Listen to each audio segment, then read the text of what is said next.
Warning, this episode contains mild to heavy explicit spoilers. Listen at your own risk.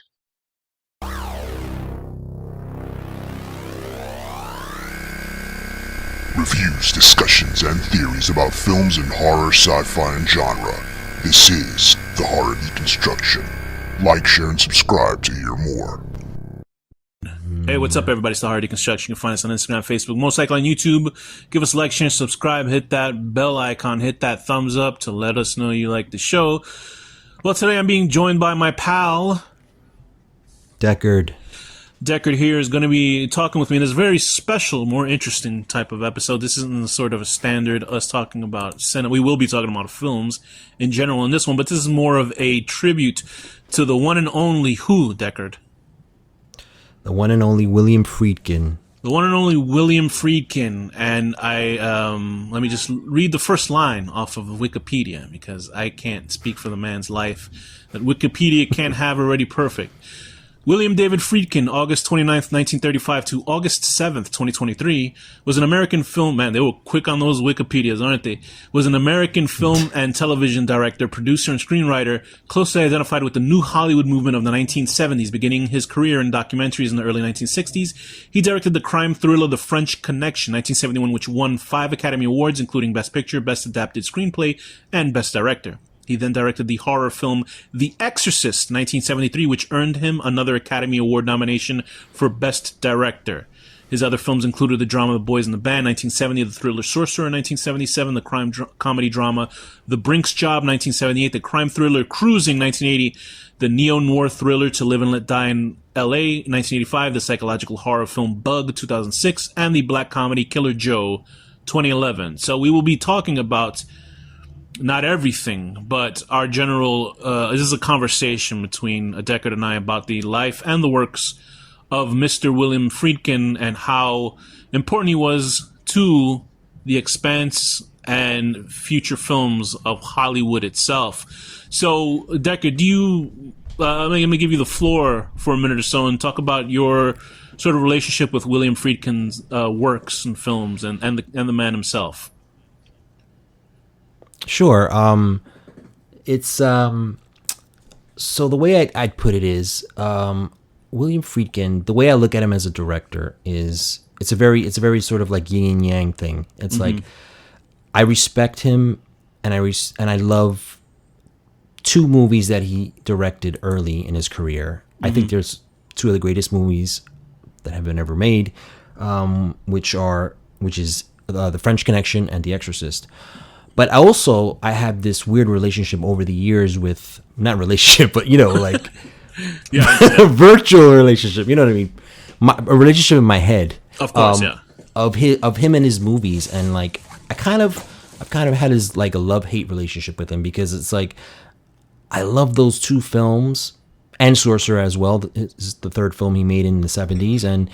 But I feel like everything after, I've kind of had this really up and down relationship. Like I really haven't liked a lot of the films he's done post 1970s. So it's been this weird sort of thing where I love what he does as a director, but I don't love all his films. I don't love a majority of his films. Okay. Actually, that was a point in my life where I kind of like hated him, like hated his films, because I was so disappointed every time I would see one, and anytime he would come out with a new one, I'd be like, "Fuck, he's gonna disappoint me again." And usually he did, but in other words, the fact that he made these 2 films, I think he deserves to be known as a great filmmaker, right? And he just based on those 2 films, he changed the landscape of cinema. And this isn't like a cult filmmaker. This is a guy who was in the mainstream. He was in Hollywood. He made 2 gargantuan films that still to this day are influencing cinema. I think a good comparison, although would obviously be John Carpenter. I think. I don't know, like on the obvious levels of film wise. Like obviously, I think Halloween is important to horror cinema. In its own way, like Exorcist, but you know what I mean, like where John Carpenter's films like had a drastic fall off in in quality. I mean, so to be honest, I would say this is weird, but it's not weird. But I would say John Carpenter has made more better Fair films. enough. Fair enough. An amount Fair of enough. better films than him. Yeah, But I think I get what you're saying. But go ahead. I think Friedkin has made more of an impact. More of templates. In cinema. More of a template for He made other more of a filmmakers, right? more of a huge impact with something like The Exorcist and French Connection. But I think John Carpenter had more of a he made more better quality films, quantity wise. Fair enough. Movies like The Ward, right? And Escape from LA, like those Sure. two. But I understand what you're saying. So like I got into Friedkin very late. I always said on this podcast that I didn't know much about cinema until later on in my life, until like maybe the early 2000s when I started going to seeing more foreign films. And Friedkin, obviously, I didn't know much about his work. I knew of the man. I knew that he had directed The Exorcist, but I was a bit of a fool back in the day, so I just didn't watch any films of that caliber. I just was not interested in older films until I realized, oh, wait a minute, this is why new movies are like basically ripping off these older films. So obviously when I got to go see The Exorcist later on, I was like, geez, like, wow. I mean, like, obviously this is why this has basically made a template for modern horror. Just like nowadays when they say films like Hereditary and stuff like that, they call it, what is it called? What's the phrase that they call it? Not boutique horror, it's another one. High concept horror or something like that. And I'm like, that's what, if The Exorcist was released today, that version of Friedkin's Exorcist, people would say, oh, this is new horror. This is new sort of intellectual horror because they have conversations in The Exorcist. There's an actual film going on as opposed to sort of relying just on jump scares, which The Exorcist also has.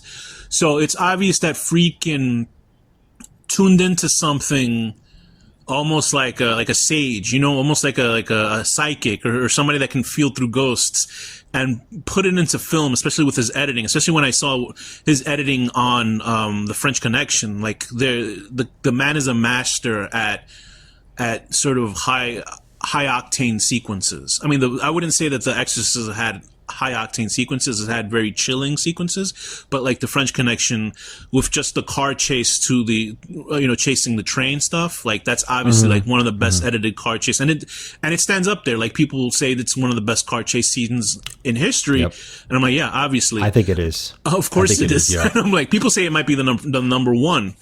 I think it's car number chase. one, yeah. So yeah, obviously I got into Friedkin, but I also had seen more. I had actually started out seeing more of his later works like Bug and Killer Joe, and I actually enjoyed those films, but they're very small, like compact films, and they're very dirty and dark and sort of grungy in their storytelling.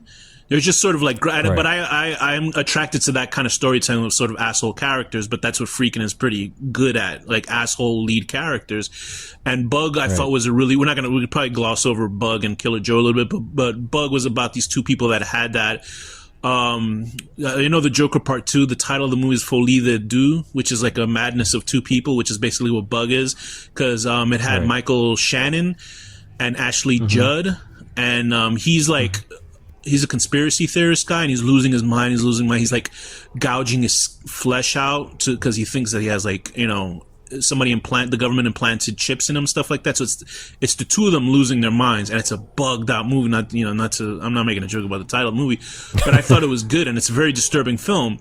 And then I saw Killer Joe, which has Matthew McConaughey playing like a real scumbag, like kind of modern cowboy. I think he's a cop or something. He's like a that. hitman.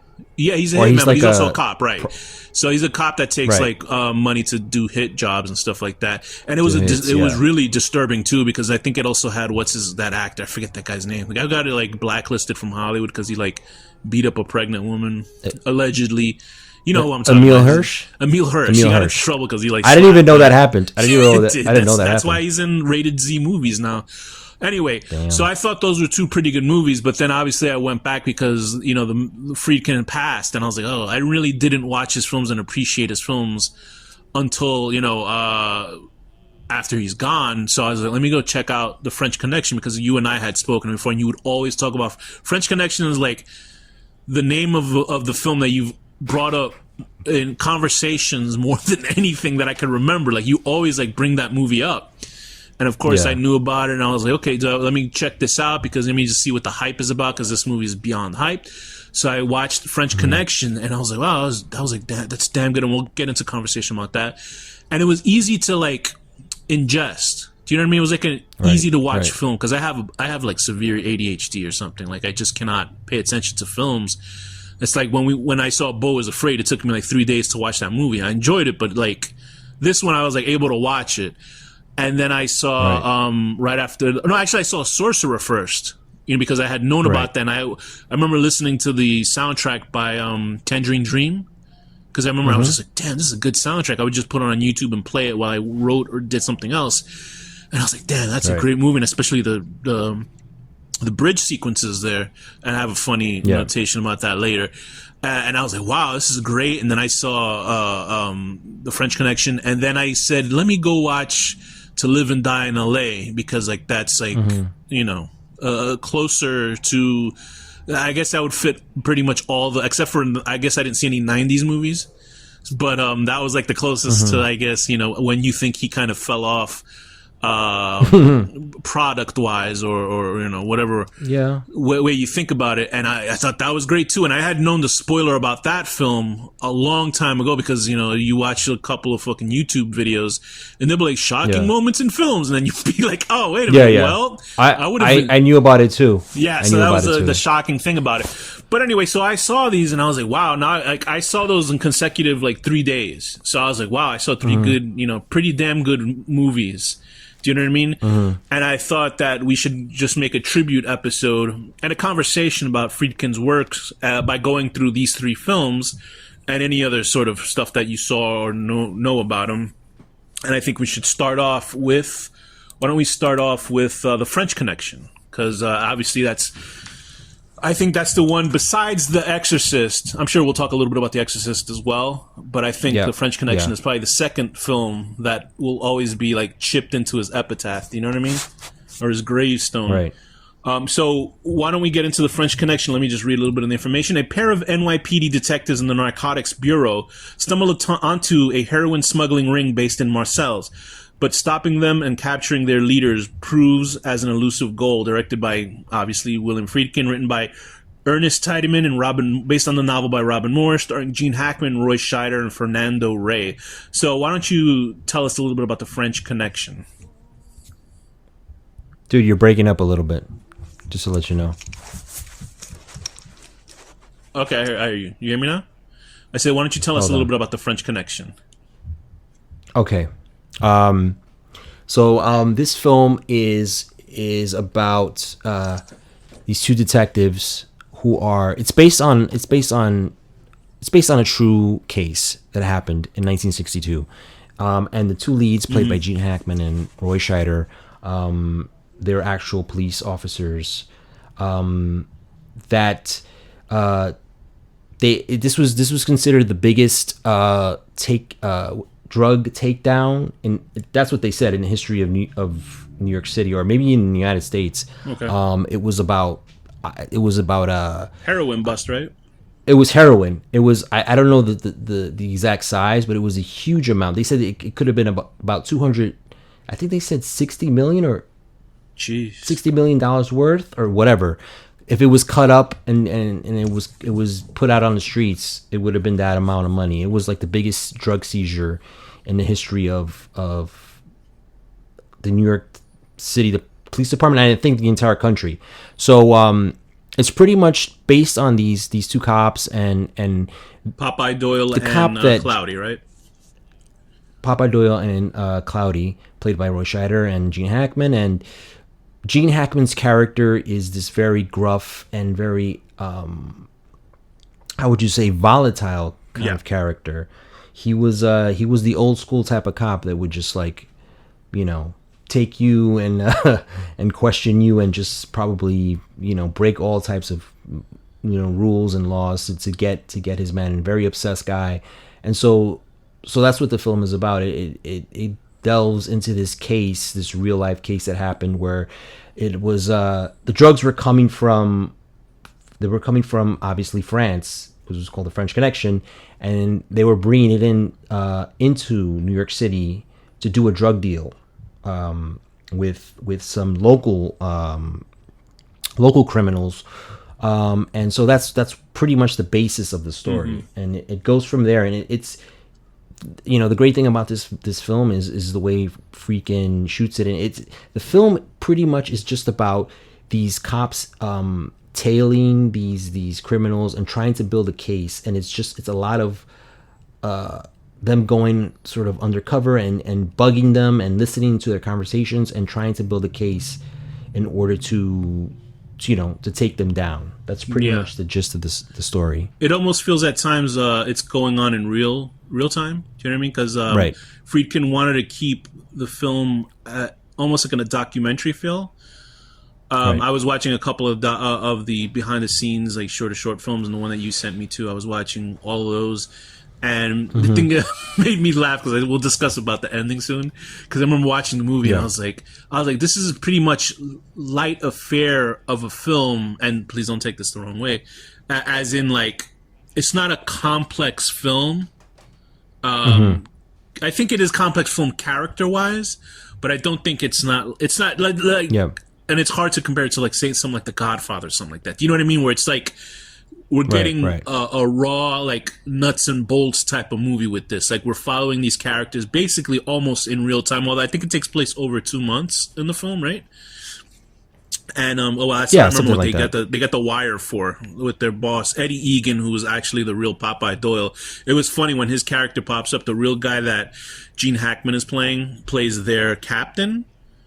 And I was like, this guy's kind of a bad actor because he's not looking at anybody when he's talking. But the more and more you see him, I was like, okay, he's kind of good. But then I found out it was him. I was like, oh, yeah, because then I remember I'd seen that guy in other movies, which was weird because he became an actor later on. So and Cloudy was in the film also, but he doesn't have a speaking role. So I mean, he ended up becoming like a technical advisor for like cop shows and stuff like that. So, and he actually became a producer too. Yeah, okay. So if Eddie Egan I thought was kind of bad, then God knows that Cloudy must have been a horrendous actor. But that aside, it's a very sort of clean, slick film. But I think the strongest stuff in this movie is like is the editing. I really love the editing of this movie, man. Yeah, like just that. And we'll jump back and forth a little about this film, but like the aforementioned chase scene with the train when he's trying to capture, the main bad guy's henchman, and he's trying to catch him, and we see it like in normally other films they would cut this chase scene down like by so many scenes. You know what I mean? Like he would have caught up to him by the second frame of the shot. But like they have him get out the car, go up to the train stop. The train keeps moving. He goes back down to his car, keeps driving, and apparently like 90% of the sequence where he's rushing through traffic was not planned. So I mean, do you think that's legit? Like, I think there's to a case, but like when he smashes into the other car, I'm like, what? Like, could you imagine? Like, they said one of those was not planned. That was a real accident they captured. Obviously, there's a couple other ones that, like the one where he almost hits the lady with the. I gotta guess that. Yeah. That's obviously that's staged. There's a lot of stuff that they stage and stuff, but there's one angle where the car is it's like the camera is like on the bumper of the car, and it's the POV of the car, and it's just going through traffic, and it's like dodging, and it's under the L.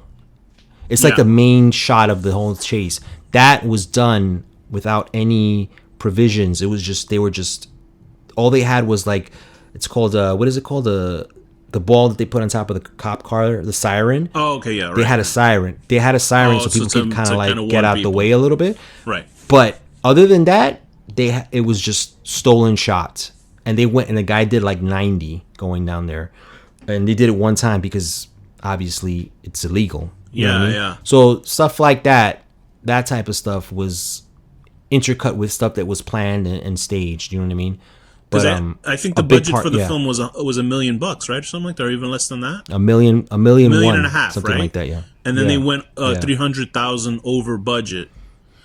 So, which is crazy, but I mean, I think just from the opening of the film itself, like Friedkin is good at letting you know who these characters are within like 2 minutes of their sort of introductions. Right. Each, like you see, like the one guy who's watching the main bad guy, like he gets knocked off by a hitman, so we know that dude's a hitman. Popeye and his Right. partner are like shaking down, like, or chasing that one dude and asking him about like picking his, if he picks his Picking his toes in Poughkeepsie or something like Yeah. that. And that's Yeah. like, apparently that's what the real guide would say. Cause I know I read, that or learned that was made up, like they brought it up on set, but I was like, but that's what Eddie Egan actually used to tell people to disarm them. Right. And Yeah. there was one guy who did a YouTube video. I don't know why. I'm sorry that I'm blanking out of my mind, but he was making some pretty good observations about the film and like how, and it may be like a total stretch, but it makes sense after you watch the film. Like the part where the villain is obviously the hitman is on top, is in the train above, and Popeye Doyle is like trying to navigate through all these cop cars, and it's like almost like these bad guys are on top. No problem, Right. just driving straight through while this guy down on the bottom who's trying to catch him is like has to jump so many hurdles to catch him. And I was like, well, that could be horse shit, but it makes sense. You know what I mean? Like it sounds good Sure. on paper. So I mean, like, Yeah, absolutely. so you enjoyed the film. What were things that you thought didn't work as opposed to work? We'll get into what worked for it, but were there any things that you thought sort of In like this film? hindered the movie? Yeah, it sounds like you're not gonna have any problem with it, right?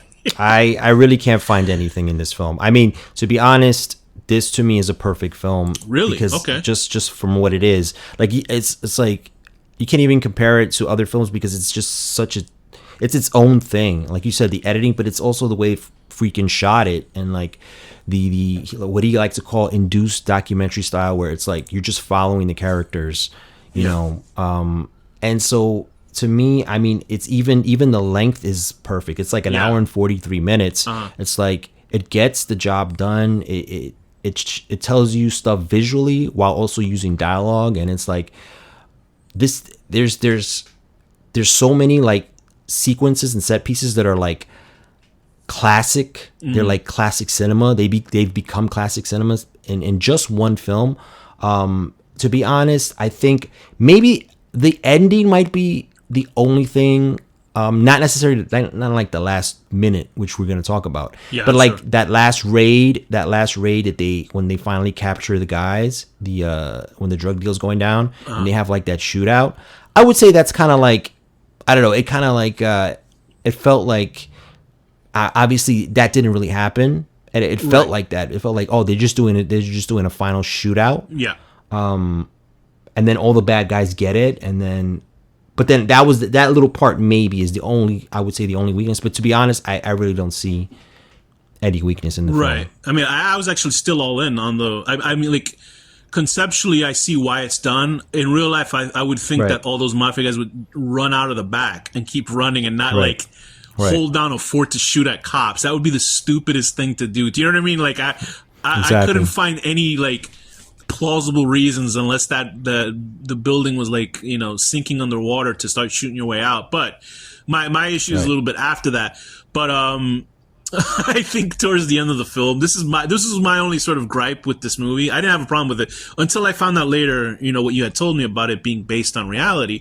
Because I think that eased a little bit more because the film ends in a very strange way for me, at least, because they're. Like Popeye is like chasing the main bad dude. They call him Frog Number One because I guess that's like I don't know if I guess it's a racist term for like French people back then.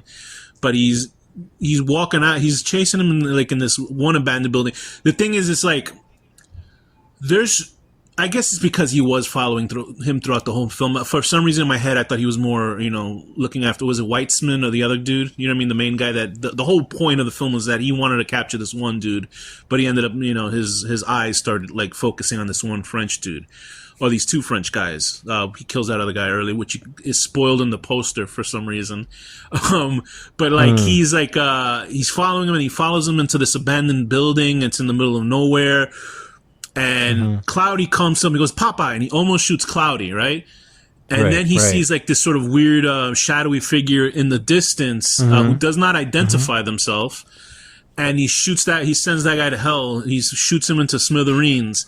And then like Cloudy like actually shows remorse. He's like, oh my God, you killed the FBI guy that gave us shit throughout the whole movie.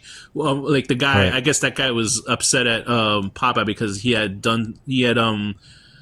erroneously Killed some guy, reported something that got another cop killed, and then he ironically he himself got killed, and it's supposed to show the lengths to. Because I read that later, it was like oh, it's supposed to show the lengths that this guy is going through. I was like, no, he shot him because the guy didn't identify himself, and he's, you know what I mean? Like, if you saw the bad guy run in that direction, you're gonna think that that's the guy, and you're gonna shoot at him if he doesn't say who he is. Do you know what I mean?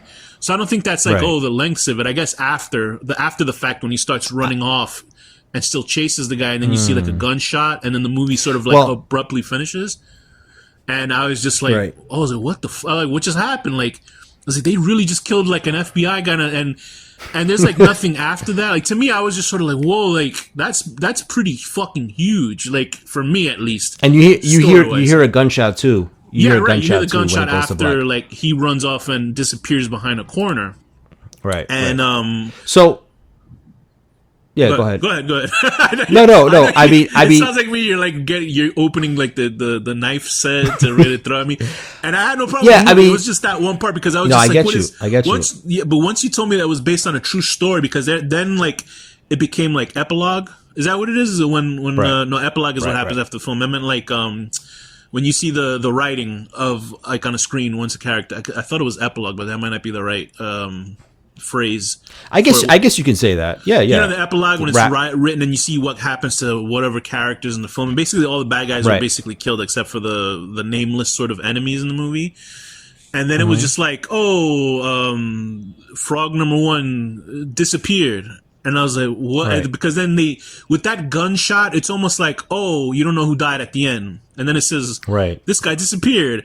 But then it also says Popeye and Cloudy just got, sent to taken off the case or something. Yeah, they were put in another jurisdiction or something. And I was like, like, I was sort of like, then what was with the gunshot? It almost feels like,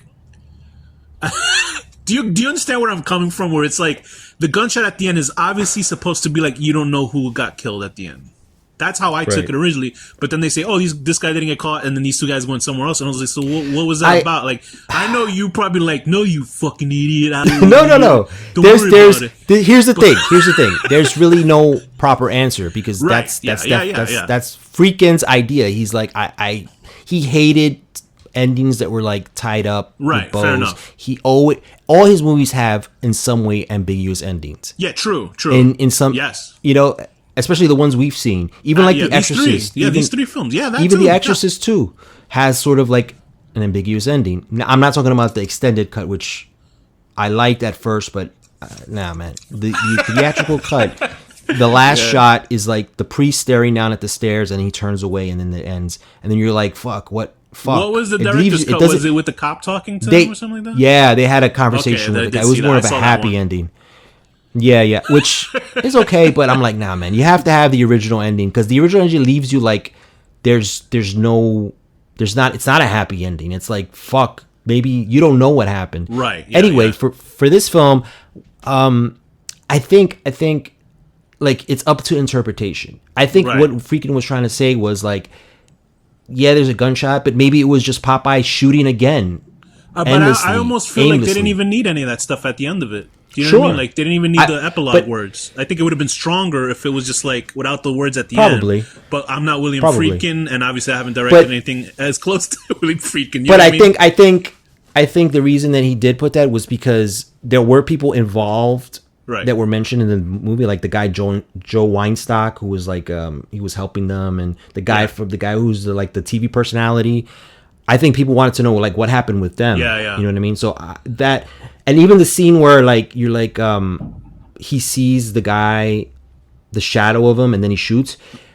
It like it's done, the way it's shot and edited is so quick that I don't think he even had a chance to say who he was or whatever. And the guy didn't know. The FBI agent didn't know what was he what Popeye was doing. He just went in there to check. So that totally makes sense to me. And the fact that he shot him, I think it's just that Friedkin wanted to really put it to the audience to say Popeye doesn't even give a shit. He's just so obsessed with this. And it's also a 70s film that like apparently all this like we spoke about it before, that the 70s, like Tarantino says that 70s was all like dark and depressing endings, and the 80s was nihilistic, trying to retroactively fix it. Yeah, right. Nihilism, it's nihilistic, right.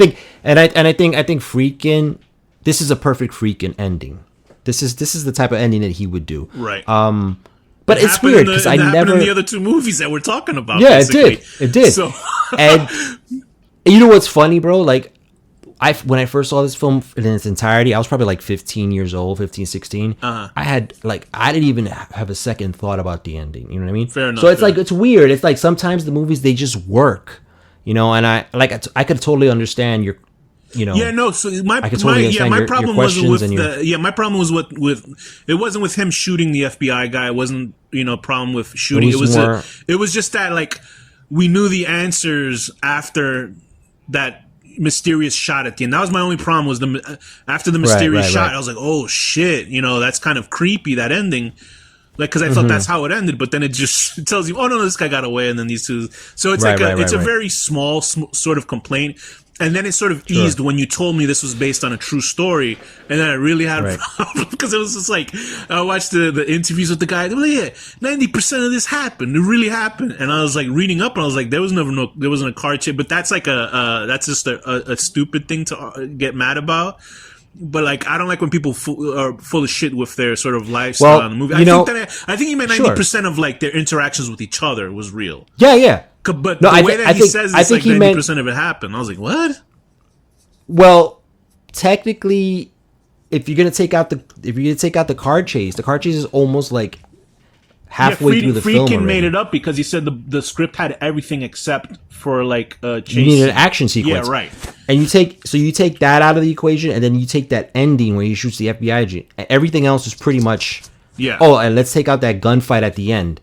Mm-hmm. And then everything else, the procedurals, everything else, the interactions, the stuff that happened in the train when he was following him, Frog 1, and he was like trying to lose him, and then they were at that was real, shuttle, yeah, when the guy waved at him in the train, right? Yeah, and then he kept coming in and out. That's real. That was fun too. Like anybody else would make that sequence. Anybody else would make that completely boring. The part where he's like, because it's like happening in real time, where he's like getting off on and off on the train, but you're like, it's such compellingly well done shot, and it's building tension. But you can tell, like, I bet you in real life, Eddie Egan was like, yeah, that happened. I shot the guy in the stairway to the train. You can tell because apparently he wasn't a very nice guy. Because I was watching a documentary about like other cops, and he gets it off right. Because honestly, this is the first time I saw like a Gene Hackman movie where like he's cool. You know what I mean? Like Gene Hackman was cool as shit in this movie. He's just a cool dude. He was. He's not necessarily a nice guy, but he's cool. And he was a badass. Yeah, I'm so grateful that Disney took out his racism. Oh. So can you talk a little bit about that? Obviously, we're not quoting him, but what happened with Disney and what they did? So Disney removed about 6 or 7 seconds of Gene Hackman saying the N-word. Yeah. And he also said an Italian slur, right? And I think that's Hispanics also removed. Too. They said something about Hispanics. He did. I was like, well, it's nice to be. It was nice to be acknowledged. Sure. That part. But I mean, the way they did it was kind of it's like Archie Bunker. That's how it was back then, dude. It's like better the devil you know. You know what I mean? Like these people talk like this. You know what I mean? Like it's such a small section of the movie. Like I don't think he ever says anything racist again. Or to that level. It's nicely spread out. His racism is spread out, and it's like it just gives you that little sprinkle, so you know exactly who you're dealing with. It's not like a Tarantino film where he's saying N-word. Like, you're not supposed to love the guy. He's like he's an asshole, but he's trying to get the job. Did Tarantino done. make? Of course. Did Tarantino make any movies for Disney? Like that. He would flip if for Disney. Yeah, right. I mean, like. It's like that's what a real person is. Like I'm not saying everybody's an angel, obviously, and so that's how the movie is. Like that's like with Archie Bunker, you know what I mean? All in the Family. Like I'm not promoting it. I'm not promoting that he says it, but that's what a real person says. You know what I mean? There are people in real life who act this way, and for them to like censor a movie from the 70s because somebody's gonna be watching it and then they're gonna what are they gonna call the ACLU after they watch it on like Hulu or Disney Plus? It's so stupid. It's just like it's bizarre to do that edit and then not let people know ahead of time. It's very stupid and it's very reductive to cinema and appreciating it. It's very stupid. Right? The thing is too is like.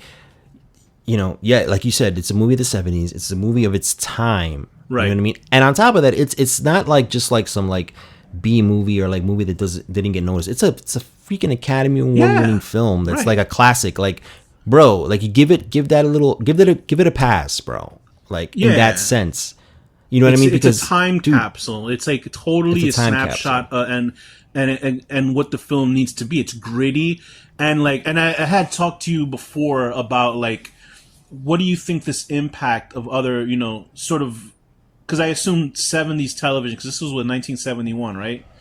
And like, this, I think it clearly impacted. They couldn't, go to the lengths of what happened. Because I was trying to figure out what happens in this film. Can't you not see sort of on 70s television? I obviously can't say that I've watched any 70s television, really. Yeah, me neither. I might have seen like I'd watch like old episodes of Twilight Zone, but that's like the 60s. But I can't really say that I've seen any 70s television.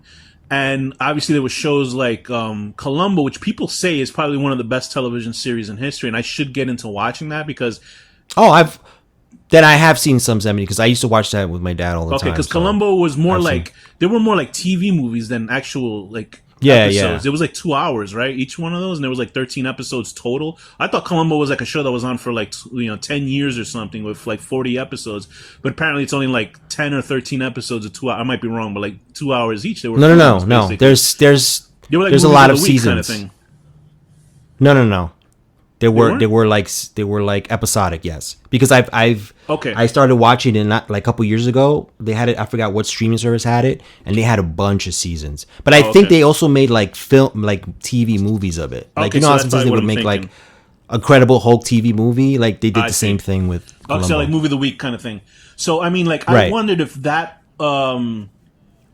like informed. It must have informed how television was, like cop shows, because I think obviously there was movies like Bullet and stuff that came out. Yeah, a movie that I have not seen. I don't know if you saw Bullet either, but like no, Bullet was before this, right? Actually, and that informed the chase scene in French Connection apparently, because because it's the same producer. Friedkin said basically that's like a perfect chase scene, and we can't do that chase scene. So that's how the whole genesis of that scene came up, because he said he was walking with his pal, one of the producers or somebody, or maybe one of the writers, and they were walking, and he felt the producer underneath his feet, right? It was the producer of Bullet that produced this film. So he was like, "Hey man, I wanna do a chase like you did in Bullet, but we have to figure something out." So they walked like 20, 30 blocks in New York City. They just kept walking and walking, and they kept hearing the train, because obviously there's no elevated train in New York City, so they kept hearing the train in the underneath. And then they were like, I mean, there's an elevated train, not in Manhattan, I meant. And then they were like, that the idea just came to him, and he was like, why don't we just do a elevated train? And so that's how they sort of like cooked it up. But it's like that sequence is so much more than just that train chase. It's like it starts off with the sniper trying to kill him. That was great. Yeah, from the and he ends up shooting that other woman with a baby. I was like, oh my god! Like he shoots a woman with a baby, and then he goes into the building, and then he goes on the roof, and then he comes back down, and then it's a foot chase, and then it goes. It's like there's so many parts to that chase that is amazing. Yeah, it's great. And the thing is, it's like no human in this world, well, unless they were Usain Bolt or somebody, can catch up to whoever these guys are. So because he sees them off the roof. Which I don't know what kind of glasses you can have to see somebody that far away. It's like film sort of BS where you can see somebody from across the street, even though they're like hundreds of yards away. But I don't care because it's a movie. This is for all intents purposes, you're watching an action film, at least in this section of the movie. It is an action film, I would say, in its sort of like scope. And then he like catches up to the guy, even though he was up on the top floor. I don't know how high that building was, but this is dumb shit. It doesn't matter. It was fun and it's entertaining. But it's so exhilarating, and the fact that Friedkin was up there chopping up the movie, because he said that he hates the process of making the movie. He hates the dealing with Hollywood. But he said he loves editing in the film, and that's what I love to do. I love editing, so I could see, and you could just see how incredibly paced and edited the movie is. It's one of for like a movie film from the 70s, because a lot of 70s films, like they lingered, bro. Like they lingered. There's a lot of 70s movie where it's just like, oh my god, get on with the story, But this was like so well paced, action packed, and the fact that, and it's not because I have like slow attention span, because I love a lot of slow movies nowadays, but in the 70s it was particularly an issue with these films that they sort of would like, it felt like the conversation would feel too real for a movie, and it felt that way here too. But everything was a little bit more abrupt, and everything was a little bit more cut to the chase. Even though we were seeing full sequences of guys running, chasing after each other, or following them on the train, or two guys eating like an 8-course meal. Like we literally would sit there for almost like 10 minutes. As he was across the street eating pizza with coffee, which to me sounds like the most disgusting shit in the world. Those two mixed together. And he's watching these guys eat a full... Because I'm like watching, like, see the guys eating like an entree, and then they're eating like aperitif. I was like, how long is this shit going to go on? But I wasn't bored by it, but I was like, yo, this man is really like... He's obsessed. I know. Also, it was cool to see like he's obsessed. It was great to see locations in Manhattan that I had. Oh like, my god! That's the greatest part of this movie. I love it. Speak about it. I'll watch the movie just to watch those sequences, like especially early on when they start tailing them and they're split up into different teams. Like they're just following them through the streets of Manhattan. And like you said, you look at those streets, you're like, that looks familiar. Like obviously we've walked through those streets, of course, you know what I mean, through our lives. So you're like, fuck, look at Manhattan in the 70s, and they're crossing streets, and you're seeing storefronts, and it's like, fuck, it just gives you that nostalgic feeling of the city. And it was strange too, because like I wasn't alive in the 70s, and just them alone in that cold sort of New York City brought me back to my childhood of walking around in the city when I was a little boy, visiting, the cold air. Because like obviously New York City is different now after all, like 9/11 and stuff like that. And obviously you get older and things change and things just don't look the same anymore.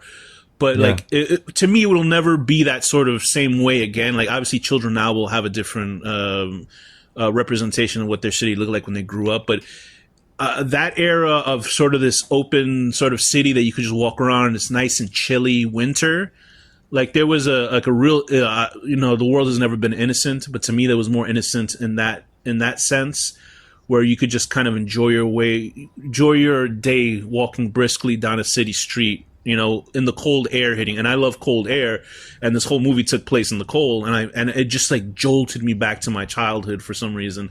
And I was just like, oh my god. And plus the way that the streets look, because like it's shot in a way where they're not using really, besides the hotel that they use, it's not really identifiable sort of location besides certain areas like in Brooklyn that they use.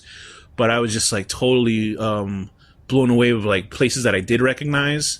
And I was like, is this area? Is this that area? I'm sure you can look it up online and find out where they shot it. And I'm sure there's YouTube channels that do, because there's a lot of YouTube channels that find locations from film sets and then just visit them nowadays and then put them back and forth. So I'm going to try to look up to see that. Mm-hmm. But I thought that was great. So yeah, it's totally nostalgia porn, at least, for New York City people. And it's just showing New York City at a different era, a different time, and it's gritty, and it's like, but there's parts of it that still kind of look the same. You know what I mean? Obviously, the cars are different, but it's like this is like you can like those street corners where they stop for a little bit, and then you're like, fuck, this looks just like the city looks today. And even in the subway changes a lot, but you can still feel the subway kind of the same way. And that's my favorite part of the movie is just seeing the city and the locations and how they interact with it.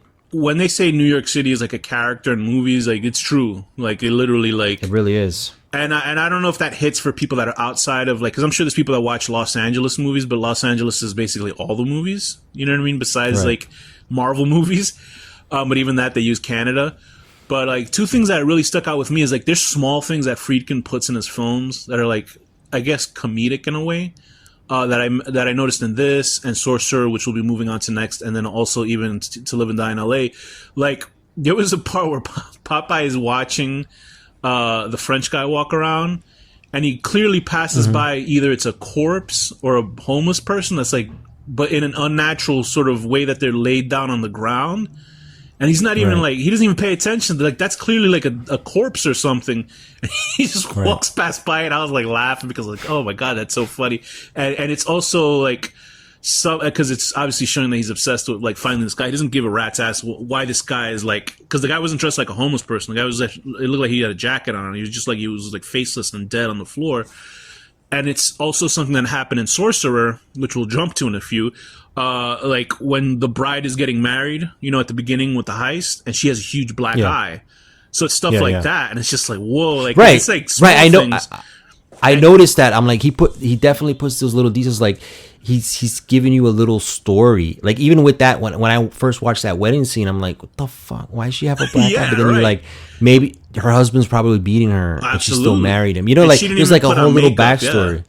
No, there's a whole backstory to it, and the third thing in To Live and Die in LA, which I think was obviously more of a joke, there's a part where the main cop is chasing the other dude through the airport, and then he jumps on top of the escalator. I'm not the escalator, the people mover.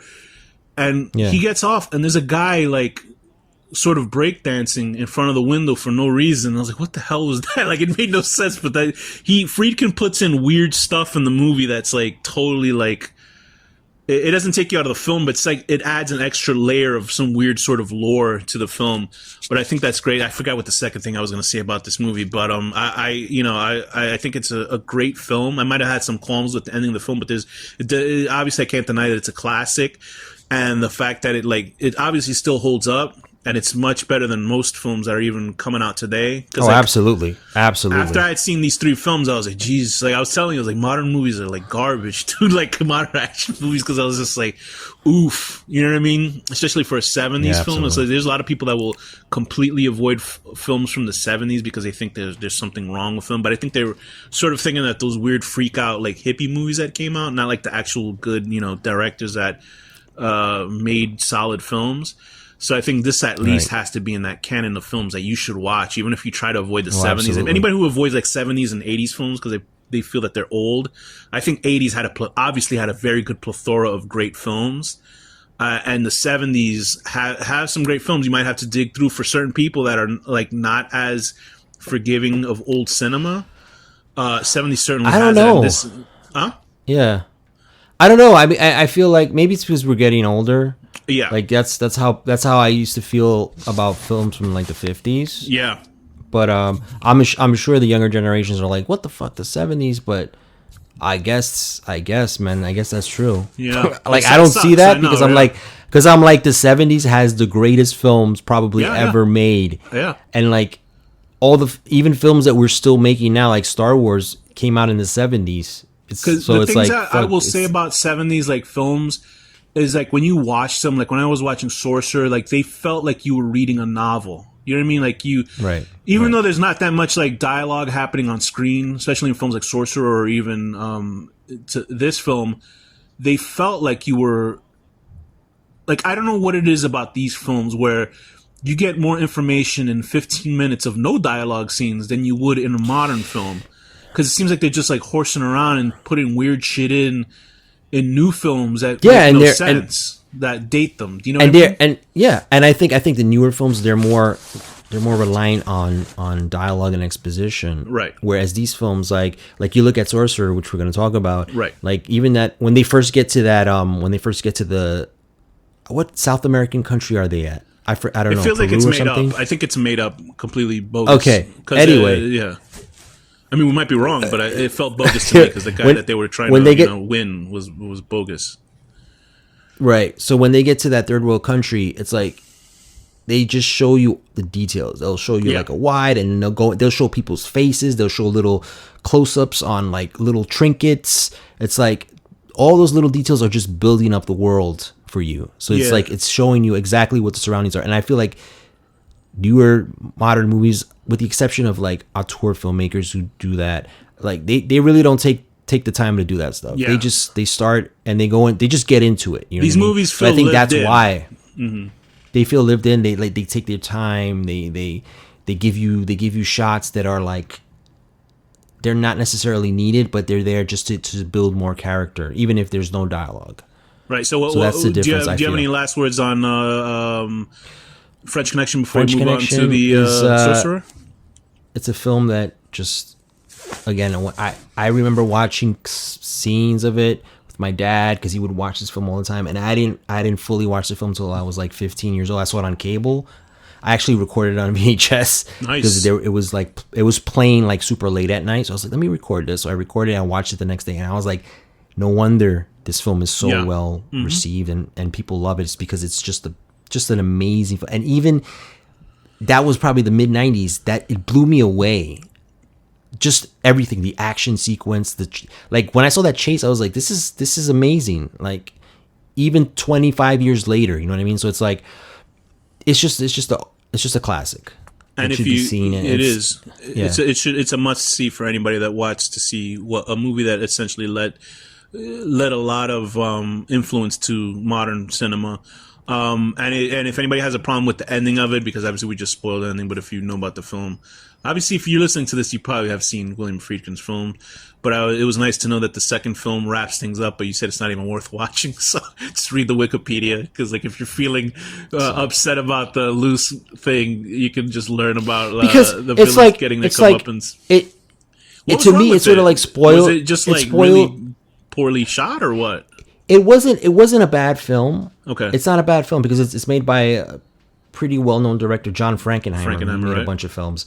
Yeah, and it's not that it's a bad film. It's just that it's unnecessary. It's like, first of all, it kind of ruins the ending of the first film. Okay. Because it's ambiguous, and then you're like, well, just watch the second one. I don't fuck this ambiguity. Yeah. And then it's just like, it's not based on a true story anymore. I feel like the thing that the original film has is that it's actually based on real characters and things that actually happened. So it's like, once you get into that fictional, totally 100% fictional, then it's like it kind of loses something from it. So I'm not saying it's a horrible film. I think that was a second book. I think that's what it was. It was a second book, obviously, because of really. I think so, because I was reading, but because I think I was looking up the books, and it said French Connection, but there was another one that had a different title, but then it said The Aftermath of the French Connection. So unless but I don't think it was connected to that film though, because in that film, literally Gene Hackman's character goes to France and like starts chasing him there. So it's like, I think they were just talking about like maybe like what happened after, like in like the police politics of it and how things changed when it came to like drugs and all that shit. But I don't think it was necessarily. Okay, because and also the thing I think that I forgot, that is like, I don't think I'd seen many Roy Scheider films, and when I saw the double feature of him and Sorcerer and in this, I was like, God damn, Roy Scheider. No wonder people love this guy. Obviously, if you've seen him obviously if people have seen Jaws, they know of his work in Jaws, and just the shot of him alone when he's feeding the chum into the water and he shits his pants and he goes into that beautiful shot of him like backing into frame because he just saw the size of Jaws. Like, you can tell he's a great actor, but like, I didn't have even the faintest clue, obviously, why they fucking hired guy, because he's a great actor, but he's so good in these two movies. So let's now move into Sorcerer. Do you have the IMDb page open with the information? I do. Can you just read, the title, the director, obviously, the cast, and whatever the first log line is? Sure. This is Sorcerer. The log line is: 4 unfortunate men from different parts of the globe agree to risk their lives transporting gallons of nitroglycerin across a dangerous Latin American jungle. It's directed by William Friedkin, written by Wallen Green, based on George Arnaud's book, the film is also a remake of a very well classic film from 1953 called Wages of Fear. Mm-hmm. So it's a remake. Starring Roy Scheider, Bruno Cremer, and Francisco Rabal,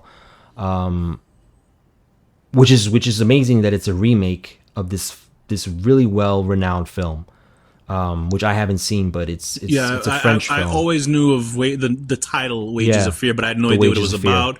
And it's almost like The Grapes of Wrath, like you know about the movie, but you've never seen it. So exactly. I guess this is. It was weird because I read somewhere that his adaptation of this is loosely based on it. It's not like a full remake of it. Because I was reading the wiki for of Wages of Fear, and it's like it's different, and it's different in certain ways as opposed to what we see in the film itself. So I should read up more on that, but it's a little bit different. I think a different adaptation from what I read. Yeah, I think it's there's probably differences, but it's the main plot is the same. It's like these 4 men from different parts of the world. They have to transfer these dynamite to this other place. So it's that basic structure there is the same as this film. A lot of people, it's always regarded as a remake, but obviously it's based on the book, so I'm sure he went back to the source material. He didn't even go back to the film, so he probably just did his own thing. You know what I mean? Yeah. So this was the film that Friedkin basically lost his luster in Hollywood for a while, because it was a lot of things going against it, because he obviously had made Exorcist, and I think this was the film that followed The Exorcist, right? And this was the film that followed The Exorcist. This was the trifecta. Right. This is trifecta: French Connection, Exorcist, and then Sorcerer which today is known as his also a masterpiece, but back then it wasn't. And again, it was released in the summer of 1977 and was completely just destroyed by Star Wars, because Star Wars had come out a couple of weeks before this. So this film came out and just fucking tanked, got horrible reviews. And the thing is, like, also the titling of it is because he said that he called the film Sorcerer because he felt that fate was like a sorcerer, like an evil being that was able to, like, pick people up like a hurricane. Like, if a hurricane kind of crashed into your town and lifted you up and killed you, that, like, it's like the power of a sorcerer basically just using his will to destroy people, and that's what he felt fate was in this film. But the thing is, a lot of stupid people, and it might be also because of their fault, the fact that they called it Sorcerer, they thought that it was connected in some way to The Exorcist, that it was going to be another sort of paranormal film. And they did not see a paranormal film. I can imagine them watching guys getting on trucks going, where's the devil? What's going on here with the movie? But that's just how it goes. And I'm sure I can imagine what the trailers for this movie was. There is a very supernatural-esque scene towards the last 15 minutes, but we'll get into that. But I think that Friedkin, this is when Friedkin caught the real, whoops, you know what I mean? Like, the very fickle foundation of Hollywood and being a hit maker. Do you know what I mean? Because it seems like there's only a couple of directors that survive this kind of stuff, which is like Ridley Scott is able to continue on. Do you know what I mean? He's still going on. He's still making his movies. From that era, I'll say two directors, because this was at the end of the 70s. The 70s was like the reinvention, the renaissance of cinema, and they gave all these young directors shots, like Spielberg's, Friedkin. Right. So Spielberg at the was the end other of director, the era, yeah. And Scorsese, I guess, also. Scorsese too. At the end of the era, they started to have flops. So Friedkin had this one. Spielberg did 1941, which was a comedy, which was a huge flop, and then Scorsese did New York with De Niro, which was like a musical, right? He was like a jazz musician. It's not a musical, but he's a jazz musician in it or something like that. And they all flopped. Now, you're saying like some directors come back. Those directors, obviously, they came back. You know what I mean? Because they had fruitful careers after that, decades and decades. But they were able to adapt, they got back up. But I know that Friedkin said that this film really like hit him hard. Yeah. Like his self-esteem and everything. And so he kind of like, you know, he really never got it back, in my opinion. But it's just unfortunate that this film didn't get, you know, the love that respect that it needed. Yeah. When it was released, you know. I also think that Friedkin might have been too real for some people. Do you know what I mean? Like, I think that like in that era of Hollywood, because he hated the system working, he's probably like very much like he won't take that. Sort of like, you know how I don't think Fincher is probably a difficult guy to work with, but Fincher like basically threw up his hands with the Hollywood system, and that's why he's like mostly working on streaming now. So I think if Friedkin had an outlet of streaming back then, he probably would have taken the same way. Absolutely. So I think it's because people were like, Friedkin's like I admire Friedkin for just like not giving a shit, you know? Sure. But obviously in that sort of fake ass fucking system, you got to kind of kiss ass. But I think also guys like Ridley Scott are the same way, but they do it differently.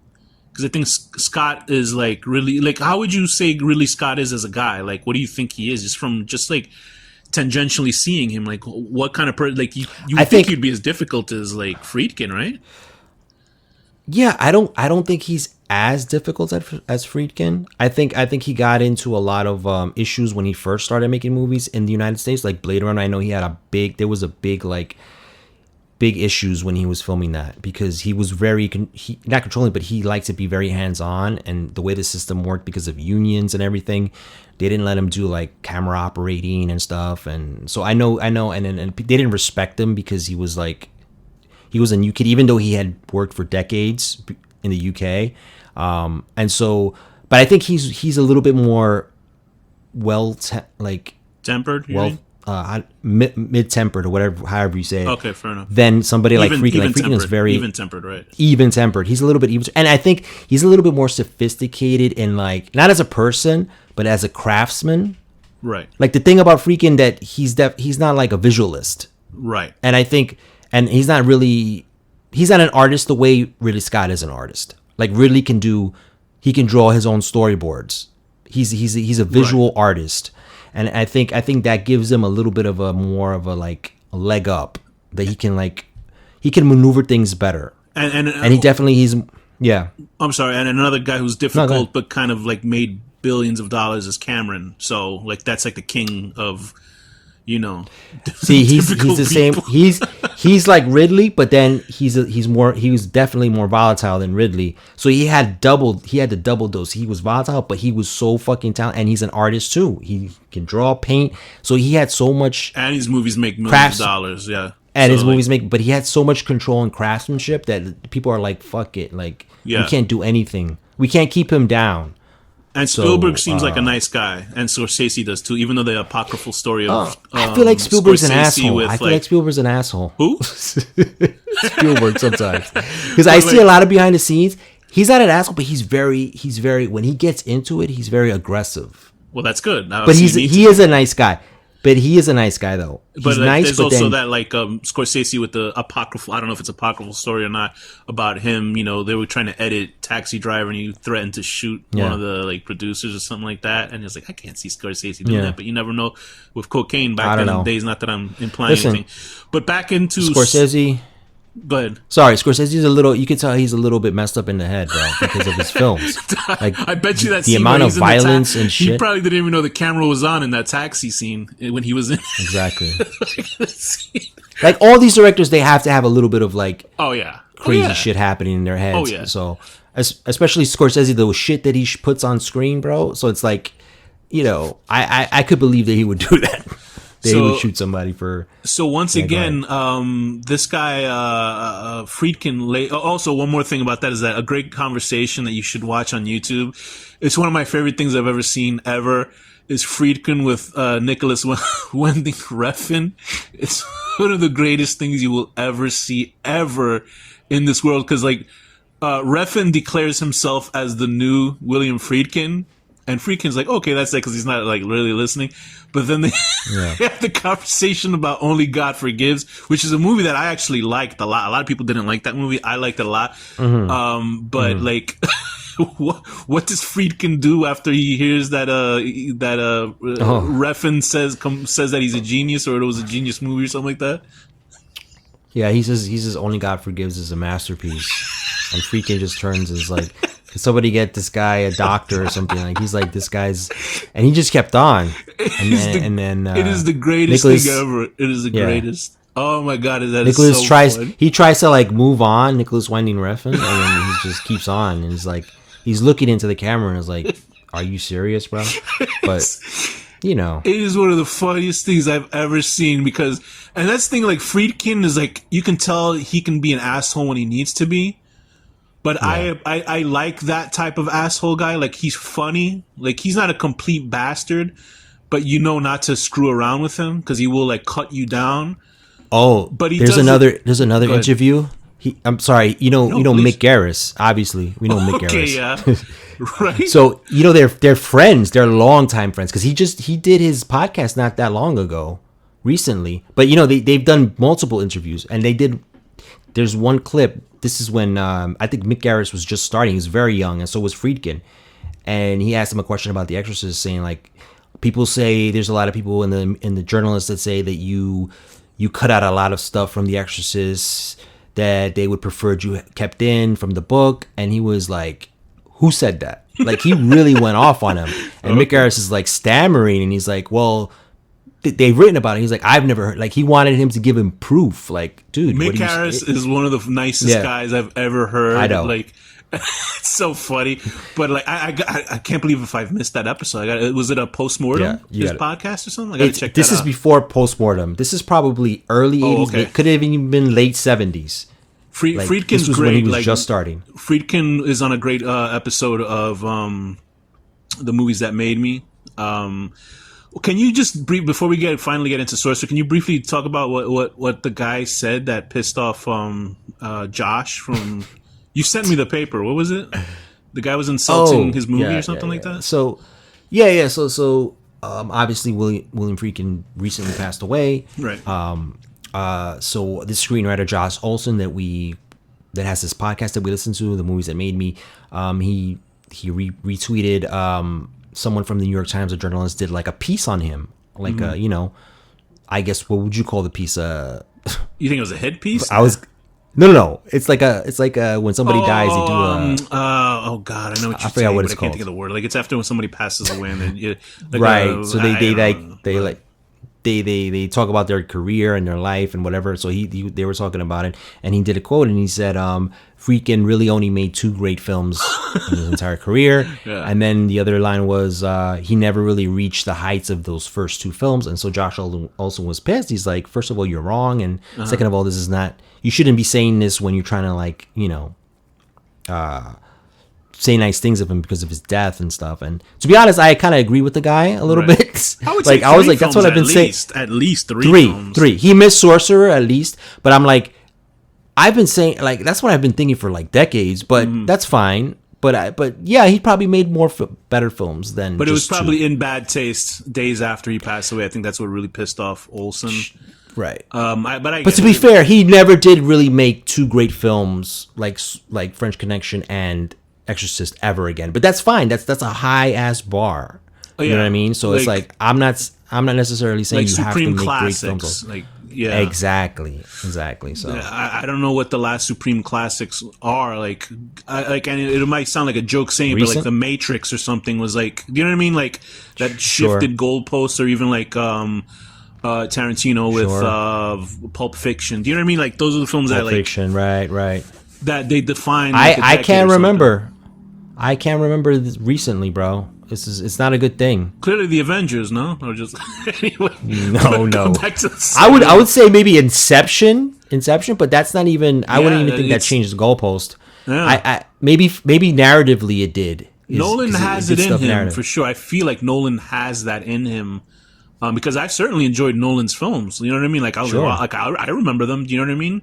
But for the and you would think Inception would have such a cultural, trifecta of a big budget, an interesting concept, and it has Leo DiCaprio as a lead. Do you know what I mean? Like those seem to be sort of like he was in Titanic, for God's sake. You know what I mean? So like that's his thing, Titanic and Terminator, but that's like Cameron. Cameron's something from another dimension. Like his brain is working on something else that he's able to actually make those films that stay with us. I would say Avatar is probably one. Fair enough. That changed the landscape, because that definitely for the 3D they still have it.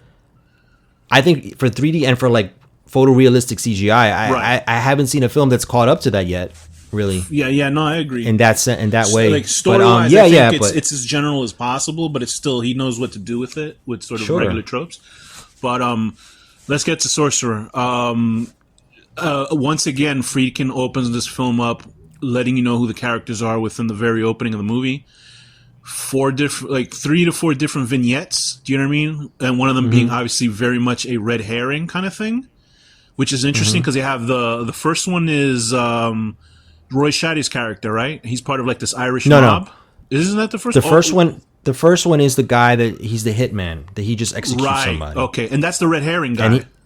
That's the red herring, and that's the quickest one. He's like shoots him and then leaves. Because what was interesting. Go ahead. No, go ahead. Finish. No, go ahead. No. No, I just meant to. I was going to go into the red herring thing, but go ahead. Finish the first 4, and I'll get into. The second one is like Israel, right? These like Israel, and it's like, I guess they're terrorists, or like they bomb. The thing that they do is very terroristic. That's what I'll say. It's very terroristic. They bomb this fucking whatever mosque, or I don't know what it is. Nah, it wasn't a mosque. It was like a school or something over there. A school. I'm sorry, a school.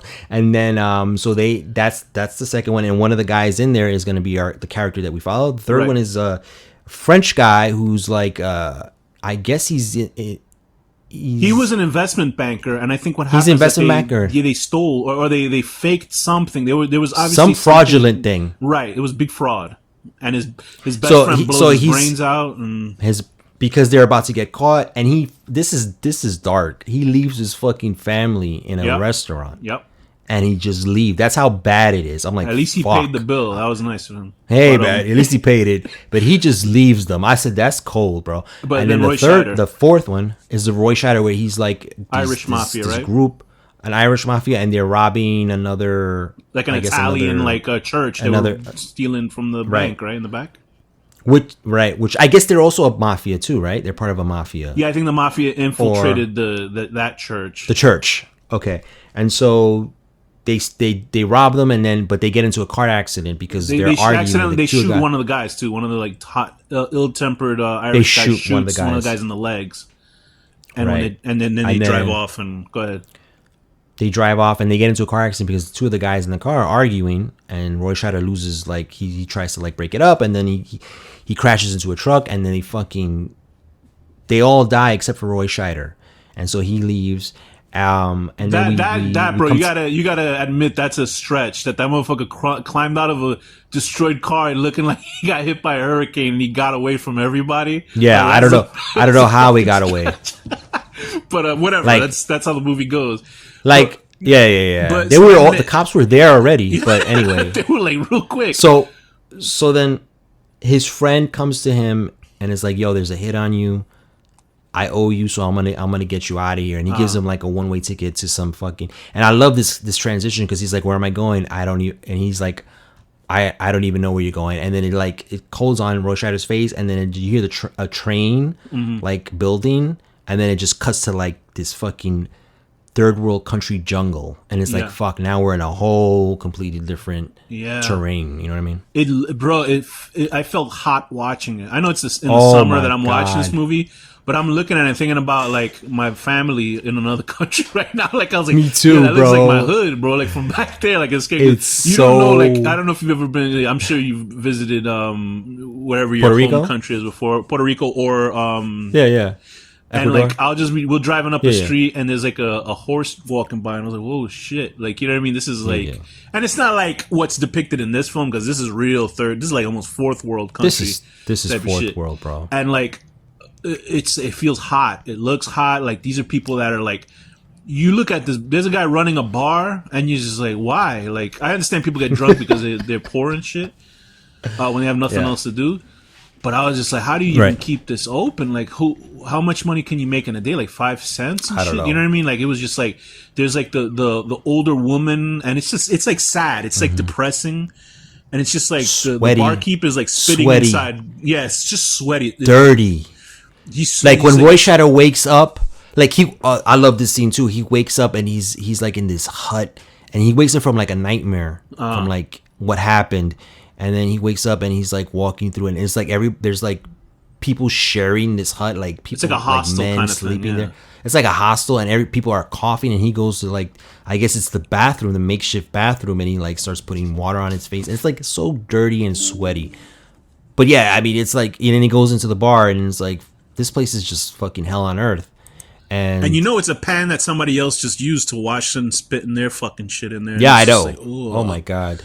It's so gross, it's bro. Like, because I was wondering at the beginning, I was like, okay, these are 4 obviously different characters. So I was like, what were we following? Because it just felt like they were so radically different. But like what they did was that they put them all in 4 situations just briefly to show why they ended up in this sort of hellhole. And I was like, God damn. So they all end up there. That's the thing. Yeah. That's the thing we missed. That they all the characters that we've just been introduced, little one by one, we start to see. Oh, they're actually all there. So this is like a place that people get sent to, that they find out that it's like a hole in the ground in some third world country that you can hide out and nobody will know. And it was so seamlessly put together, like, because it starts out as an international, movie. Like in the beginning, it's like 4 different locations, and then they all ended up in this one place, and you just like, oh my God, that was so well done. It's just like, now I know why these people are. Because in another film, somebody else would just like say it as one line, but the fact that we get to see it through action and physicality, I was like, oh, that's great. Like you think, like the whole sequence with the banker guy, they could have just said that. You know what I mean? But they intentionally wanted us to see these guys go through their shit and end up here. Right. Like the banker guy obviously was a guy who was of wealth and stuff. And then these aren't good people. These guys that ended up here, like Roy Scheider's obviously not a good guy because he's robbing churches, even if it is like a thing connected. They would have robbed a church if it wasn't, you know, connected to the mafia or whatever the fuck was going on. That guy bombing, you know, innocent people, clearly a scumbag. The assassin, the assassin guy is a bad guy. They're all bad people. The thing I like about all these movies that Friedkin does is that he does this kind of gag where, like, when a person gets shot in their face, like their blood explodes on their face, like a squib. It's on weird. Their face. But then when it shows like a faraway shot, there's no blood on their face; they just fall down. So it's obviously just for that effect of. Because I don't know if you've seen recently, like, when you see a poorly made film and they'll show somebody get shot and then it'll show a close-up of the bullet hitting the body and it feels like it's unnecessary and cheap. Because like, it'll just be a close-up of a bullet going into... I forgot what movie I had seen recently that did that. But it was like a guy getting shot and you could just see a person could just react in a wide and fall down, you know? There's no real point to show... a close-up of fabric moving with a bullet hole in it. But what I think what Friedkin does is that it's obviously very graphic and we're seeing this sort of momentary horrifying visual of blood exploding on somebody's face, but then the blood isn't there anymore when they're falling down. It's like such an interesting thing that he does. He does it in all three of the movies. In Live and Die in LA he does it. In this he does it. I'm trying to think if he did it in I think he did it in the first in the beginning. He did it. The assassin. The first scene. Yeah. Right. So like it's really shocking, but it's almost like cartoonish, but it's so violent that it's like not cartoonish in a way. But I thought that's great. And then so like these four guys now have to work together, and it's so funny because there's that one scene where the Italian guys who were part of that gang in the church, they're like, okay, they have two guys, and he's like, we gotta, hire out an assassin guy. And that's why I was bringing up the red herring, because through the whole film, I was thinking that this assassin guy from the beginning of the movie got hired to get Roy Scheider throughout this film. Roy Scheider, yeah. Which is great, because I was like, oh, cool. Like, I'm like, when is this? Because, like, when you first see that assassin guy show up there, I'm like, this is like the ticking clock guy. Do you know what I mean? Like, this is, I don't know, not a MacGuffin is something you chase. This guy's like he's like basically, he looks like he's death in the movie. Like, he's the Grim Reaper, but you never know when he's going to try to kill Roy Scheider. And he has like hundreds of opportunities during the movie to kill him. You know what I mean? Right. So you kind of wonder, like, why the fuck is he taking his time? Because you put two and two together and assume this is the assassin that these guys hired. At least I thought that. Did you think that at all, or no? I didn't think that, bro. Really? Well, you're smarter than I am. No. I thought because they said assassin, and I thought he was the assassin, Well, now that I'm thinking about it, I'm like, he never... Like, even... He's the only one that when he kind of ran... He didn't really run away from anything. Right. He just did his job and left. So it's like... That's what I could see that. I could see that. So maybe I'm a complete fool or something. I don't know. I thought that's what it was. I never thought that. But it sort of is a red herring, because later on, when they're picking the truck drivers, he's not picked. Right. At first. So you're like, fuck, is he going to even be part of the story? Right. Because they got the other guy, the guy with the white hair, that he ends up killing.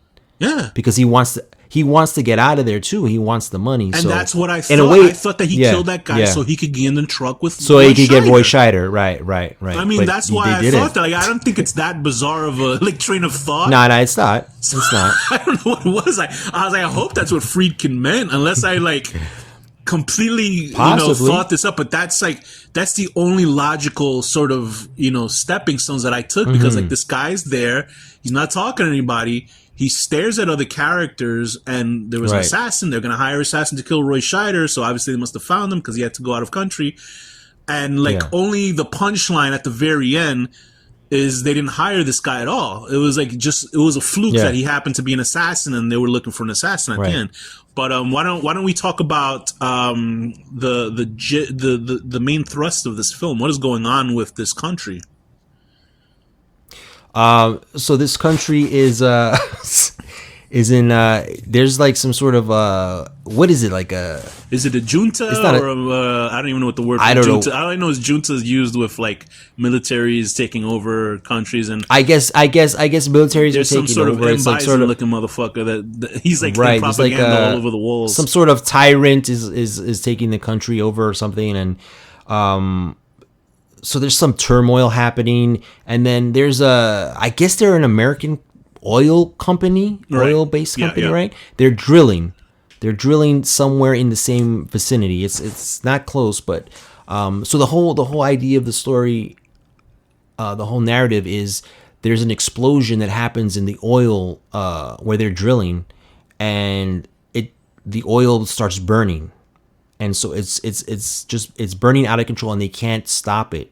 The only way to stop it is to put dynamite and explode and to like implode it or whatever the case may be. I don't know how they do that. I don't know how that it's is. like there I know will it it's exists, like but there I will don't be know, blood. yeah. It's like That's too when smart there for will me. be blood. I need like remember Beekman or Bill Nye to explain that shit to me. Yeah.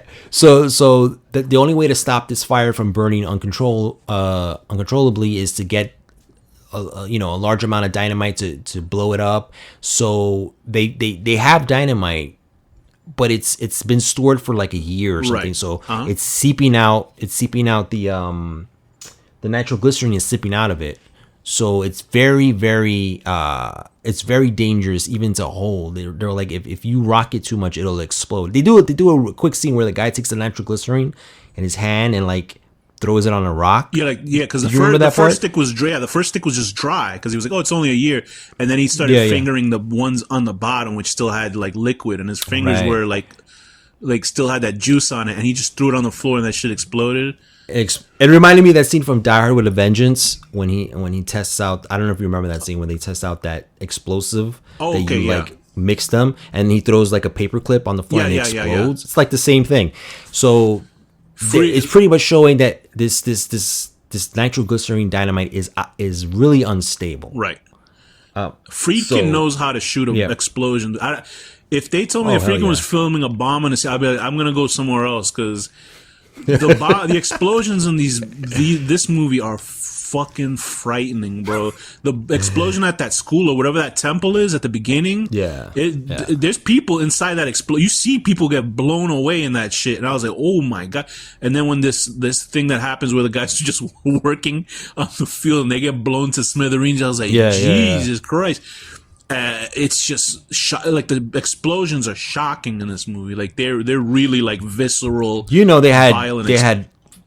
didn't have that much safety protocols. Somebody got to get hurt. I mean, this is like when you watch a Jackie Chan movie, bro, and you see people get like knocked out for real, and they leave it in the movie. That had to happen here because I would not let this motherfucker take a second take. He would blow up the whole world if he could. And Friedkin, he was very lax with that stuff, like especially early on in his career. Fucking like kidding. Obviously, we talked about the French Connection that they did shit. They just drove the car down the street with like fucking civilians. He did the same thing in The Exorcist where he pulled the main actress back for real. He shot up shotguns, so he wanted to get the realism broken on The Exorcist. Shit. I know the fuck, but it's true. And it's so this movie strange. has amazing Go ahead. explosions. Go ahead. The interesting thing about this film is that a whole hour of film is going on character work wise, and it's not boring at all because. No. And I don't want to diminish the film because like the second hour is like the gimmick of the film, right? Like it's almost like the first hour is setting up all these characters and this is weird tension and we, when they bring back the bodies from and that it was funny. It reminded me of I'm sure a favorite movie of yours, Gangs of New York. When it went, I'm just joking. But when there's like that chaos at the end with the giant that part woke me up in the film. But when there's a giant rumbles in the street, like the part when they bring back the dead bodies to the family members. And like they go crazy and they kill like that first group of people, and then the people on the horse come in, and then they get like wrecked, and it leads to one of the worst dummies I've ever seen of like a charred corpse. I can't imagine they couldn't even get a corpse that looked better than whatever they had there, but I guess who knows what a person looks like when they get blown to smithereens. And so then that's when they decide they needed 4 drivers, right? I thought there was gonna be 4 trucks in the movie for some reason, but they needed just 2 guys per truck because I guess. Like I never get the idea of why they needed 2 drivers because like I'm assuming it's because they were hours long drives and they need to switch, right? That And also, like, there's a few times in the movie where, like, one of the drivers has to, like, direct them. You're so I'm assuming that's why. So what they need to do, they actually, the American oil guy who's whatever in charge of the oil thing, he wants to fly them by helicopter. And the guy's like, bro, it's a suicide mission. If there's any turbulence, the helicopter's that guy explode, was not. You could tell that guy wasn't an actor at all. The helicopter dude. He was Because he knew he was a real helicopter pilot. Also, you could just tell some guys. So then they go back to this town where all our characters are staying, and they're like, they make an announcement. They're like, we need 4 professional drivers. So everybody in the town, all the men in the town, try out for this. And luckily, our main characters, with the exception of the assassin guy, this other guy with white hair that we've been seeing, they get picked to be the drivers. And so what happens next is they have to pick. This is my favorite scene in the entire movie. It's a montage. They get offered 8,000 apiece. That's the thing. Is it 8,000? Yeah, it was 8,000 apiece. That's why the guy got 40,000 at the end. That's why he got 40. Okay. So then, so they need money because also the French guy is trying to leave. He wants to leave, right? And he doesn't have money. All he has is his wife's watch that she gave him, right. And the guy's like, that's not enough. So they need the money, either whatever to stay there, or they all want to leave, whatever the case may be. So the next scene is our main characters have to pick 2 trucks, and then they have to like sort of rebuild them, make them ready to go out into this like treacherous terrain and stuff. And this is my favorite moment of the film. It's like a montage of them rebuilding, and it has the great music, the great electronic Tangerine score Dream behind it, Tangerine Dream, and it's just like shots of like zoom-ins and them like building stuff. And I love fucking montages like that. And then the assassin guy is just watching. It was very much what happened also in when they were taking the car apart with the real guy who took the car apart in the French Connection. Absolutely. But go ahead. You said the assassin guy. And the assassin guy is just watching, and we're just getting shots like these very like stylistic shots of him just watching. So something's up with him. So they put the 2 trucks together. I'm not crazy. Goddamn it. I feel like that. I gotta Google that shit. I'm like, this guy was a red herring, right? Yeah, I don't know. I feel like I'm gonna be talking to myself. Maybe. Shit. I think he just wanted to like be part of the team to get the money, right? So that's why he was like, he was trying to get his way in there. Well, but if you make money killing people, obviously he's gonna try to get more money any way that he can. So, but also I loved because I don't know why I randomly obviously more people were talking about Friedkin after he passed on, so it's probably why I saw this image. But there were sketches of the cars, of the trucks. Like somebody actually did pre-production sketches of the trucks. And they look good, bro. I mean, and the thing is, I knew as soon as I saw the film because I could see. I don't know what the word. There's a phrase for it when you see things that your brain is trying to make a face out of something. But obviously, the trucks had demonic faces if you look at them. Yeah. Especially one of them was like a Lazara, like it's like based on the name Lazarus, is the truck that Roy Scheider is driving, and Sorcerer was in French on the truck that the terrorist and the French guy were on, or the banker guy were on. And so they both had these sort of demonic faces. The standout demonic face was on the Sorcerer truck. Oh shit, those look like the only thing I can like think about was was that horrible Stephen King car movie, like with the fucking Green Goblin face crap. But these actually looked cool. They sort of had Chinese dragon faces. And there's a part where they're driving through the jungle, and there's like this. It looks like a spiritual guy because he's like doing a dance in front of them, like mocking them, dancing them. Because then it cuts to a statue of like a demon's face, like of one of the statues somewhere, and it looks like he's mocking the statue because the statue looks like because the truck looks like a monster. And I was like, oh, that's so damn cool. But like the whole last hour of this film is like. I could only say the only comparison I could say is the full, and it's not in terms of. Action, although it is very tense film. It's different types of tenses, like Mad Max Fury Road. You know what I mean? Like Fury Road is from beginning to end, basically. At least after the first 15 minutes, it's a car film where it's nonstop, and that's what happens in the last hour of this film. And it's not like they're not driving like crazy. They're not going fast. They're not going fast. No, they're not going fast at all. They're going measured, but you still feel like shitting Well, bricks that's watching this movie. the tension of it. The tension of it is like there's scenes like when they're trying to go over that. Yep. They're trying to go over that little bridge, not the main bridge, but like that other little bridge where the guy, the wheel goes down and like Right. it's the French guy and the terrorist guy, and they're trying to get past that little bridge. Like that's fucking tense as hell. Bro. I will say this and it's though. like, Go ahead. yeah, no, and then it's just that's the tension of this film. It's like slowly driving, but you're like they're trying to watch where they're going because if they bump too much, like the dynamite will go off. So I'm gonna tell you something funny when I saw this. And it's gonna sound ridiculous when I say this because all I know of Sorcerer was the poster of that truck on the bridge, right? Mm-hmm. And you see like I guess Roy Scheider's character in the forefront or some character in the forefront of the poster. So all this time watching this movie, I thought it was gonna be a bridge like fucking Temple of Doom, where like it's a vast drop on the bottom. So I will say I was a little bit disappointed when it was just over the water, right? Just a little bit, right. But the film easily kind of fixes that or rearranges that to still be fucking frightening because of the glycerin inside of the truck. And I was just like, at that moment, I was like, I thought this shit was going to be over like, hundreds of feet falling to their death kind of thing. But obviously because of the glycerin, it's still like, you don't want to shake that shit up. And I was just like, I suddenly snapped out of that. But you know what I mean, right? You know what I mean? Like you see a poster of a bridge, you just assume the bridge is like high up in the air. This is like, I guess this is my French Connection stupidity going into this again. But it cleared me out quickly. Don't worry about it. I was just like, but then, when you're back in the film, you're like, oh my God, like this is like, because it's horrible.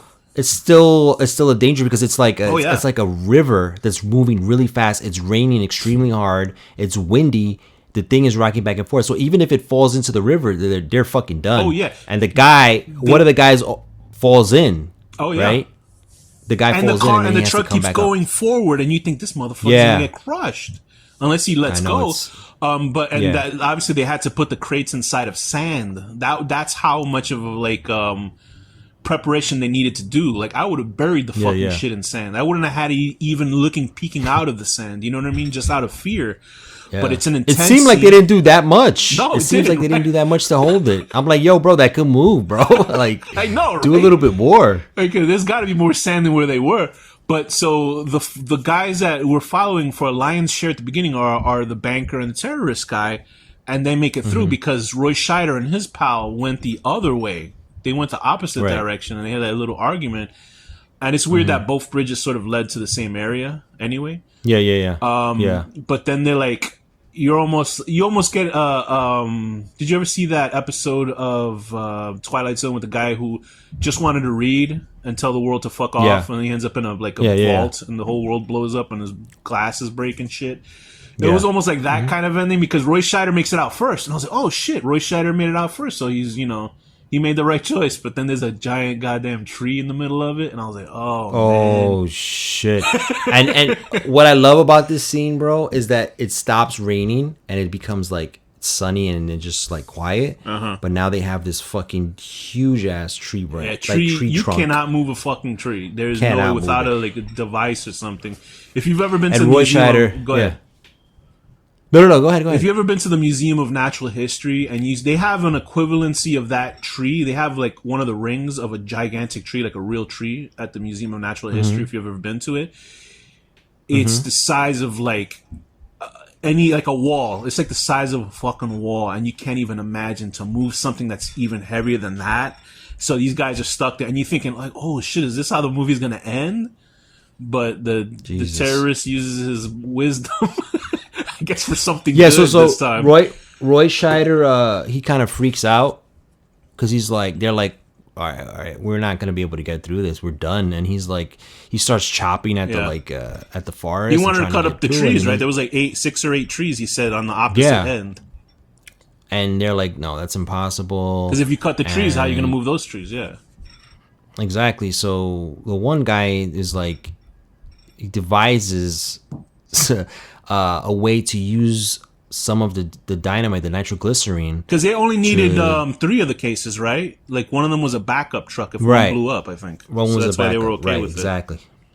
So they were like, they formed this like, I don't know what you would call it, a pulley system. Yeah, where like yeah. they're dripping nitroglycerine and they hang a rock with a bag of sand and they cut a hole in the sand so it slowly starts to like spill out of the bag, and then So a rock can drop into the spilled nitroglycerin. A rock can drop and into the spark nitroglycerin a fire and just blow up.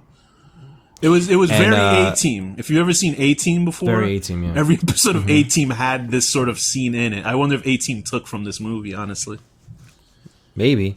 And so this is another example of like him, how well he builds tension.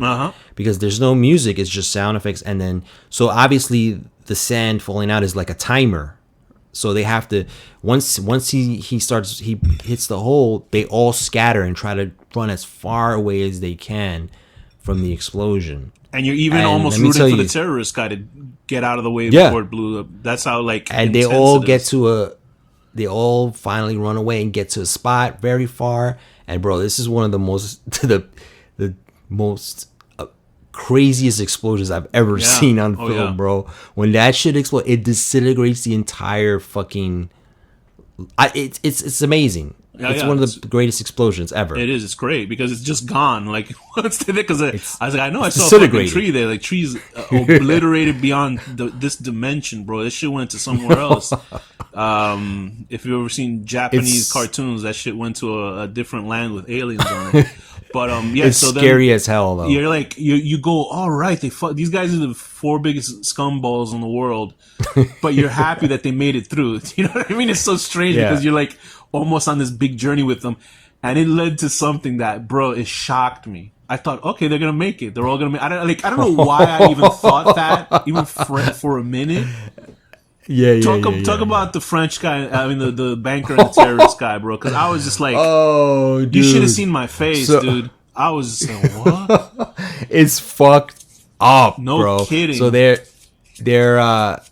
ahead of Roy Scheider and the other guy, the assassin guy, and they're pretty much home free at this point. I mean, they really have just to drive through a couple, a trail and a couple more miles till they get to their destination. So they start like actually having a conversation with each other, and they start asking like, oh, he's the terrorist guys are asking the French guy, about his family, his wife, and he tells them, the French guy takes off his watch. He's like, this, my wife gave this to me, and all of a sudden, there's a blowout on the tire, and then they just look at each other, and the French guy just looks, and it's just a tight shot of his face, and he's like, "Fuck, Yep. I'm dead," and the car just goes right off the side because they're like on a road, but it has a long steep ledge. You know what I mean? That's all throughout, but this was the worst steep ledge for these motherfuckers. This was the That's worst for one, sure. and because of that flat tire, because of that blowout of the tire, they just lose control and go right over the edge. And as soon as they fucking hit, like the beginning of the top of the ledge, the nitroglycerine cases just go forward, and the shit just explodes. Oh, bro. yeah. And they're dead. They fucking die. Bro, I was stupefied when I saw that shit because like you know how I said before, like I thought the assassin guy's there to kill Roy Scheider because I'm thinking, okay, Roy Scheider's gonna be dead, so he's like, I'm counting him out in the movie. Right. Like, he's fucking Right. toast. So I figured the banker and the terrorist guy are gonna survive. Like they're the nice guys. You know what I mean? They survive. They make it out through this. Those motherfuckers exploded. And it just happens. It's not like there's some build up to the scene. Like No. everything else had a tense buildup, and that's when I should have realized because there was no tense buildup and they were just having casual conversation. It's something like The Wire. Like even The Wire, when I'm not going to spoil who gets killed, but like a character would just sort of be there, and then everything gets real quiet. And whenever you see something getting super quiet, then it's like these motherfuckers are dead. But like with this, it was just a casual conversation that you think, okay, these guys are pals now. We're gonna cut back to Roy Scheider getting a fucking bomb up his ass from the assassin. Nope, they were wiped out, and I was like, bro, like my face was like I rewound it 3 times. I was like, this is fucked up. I was like, oh shit, because they weren't like good people, but like I would say the banker is probably the least worst. Well, maybe Scheider's not that bad. Well, Scheider was like robbing a church, so but yeah. But I was just like, holy shit. When they died, I was like, damn, this is fucked. So then we were like stuck. But at least he had a family, and you saw his wife, and you're like, fuck, you cared about him a little bit. And too, you're like, so I mean, right. So you're like, So you're like, oh, and they just get decimated, bro. And it's a great shot when Roy Scheider and the assassin guy, they're like putting like, I don't know, oil into the. I guess they stopped and they're like putting oil into the engine, and they just hear the explosion and they look and it's like this fucking. It looks almost like a mushroom cloud. Yeah. Of like in the distance, and They like, couldn't even say anything. They were fuck. just like, oh shit. So they just drove up to the spot and they just saw like. I don't think the motherfuckers were even there anymore. They were just like they got incinerated into beyond because they weren't even corpses. They were just like pieces of trucks and shit, bro. But that was great. Seriously. I mean, that was fantastic. I'm glad that they did that. They didn't give me what I expected. But then we have Scheider and the assassin and of course obviously we're not naming these actors. You watch the film. Everybody becomes an archetype, so it's not like offensive to insult the actors. Everybody did a great job. Right. And they're in this truck, and then they get accosted by a couple of the rebels, because we learn about the rebels because the rebels were the ones that caused the explosion in the pipeline to begin with. And so these rebel guys, because I guess they have an issue with whoever's running the show in this country, and rightfully so, because I'm sure that guy, nobody's good when they run these third world countries when you see people starving in the fucking street. But these rebel guys are basically saying, "What do you have in the back? Like, what kind of?" And Scheider and them are going. The assassin is stuck in the truck. He's faking like he's ill or something. And Scheider's like, "Oh, we just have tissues and all this stuff." And these guys are like openly saying in Spanish to each other, like, "Oh, we'll just we'll kill these guys. Let's take them out of the truck." And then one guy's like, "But I don't know how to drive." And it's like, maybe we'll keep them alive. They're having this conversation. Yeah. And the assassin guy, he had a gun before. I remember he shot at Roy Scheider for no reason. Like, that's when I thought he was going to kill him. I thought that's when that was going to go down, but it didn't. It was very strange. Right. But I guess the guy said he probably needed him to stay alive in this truck.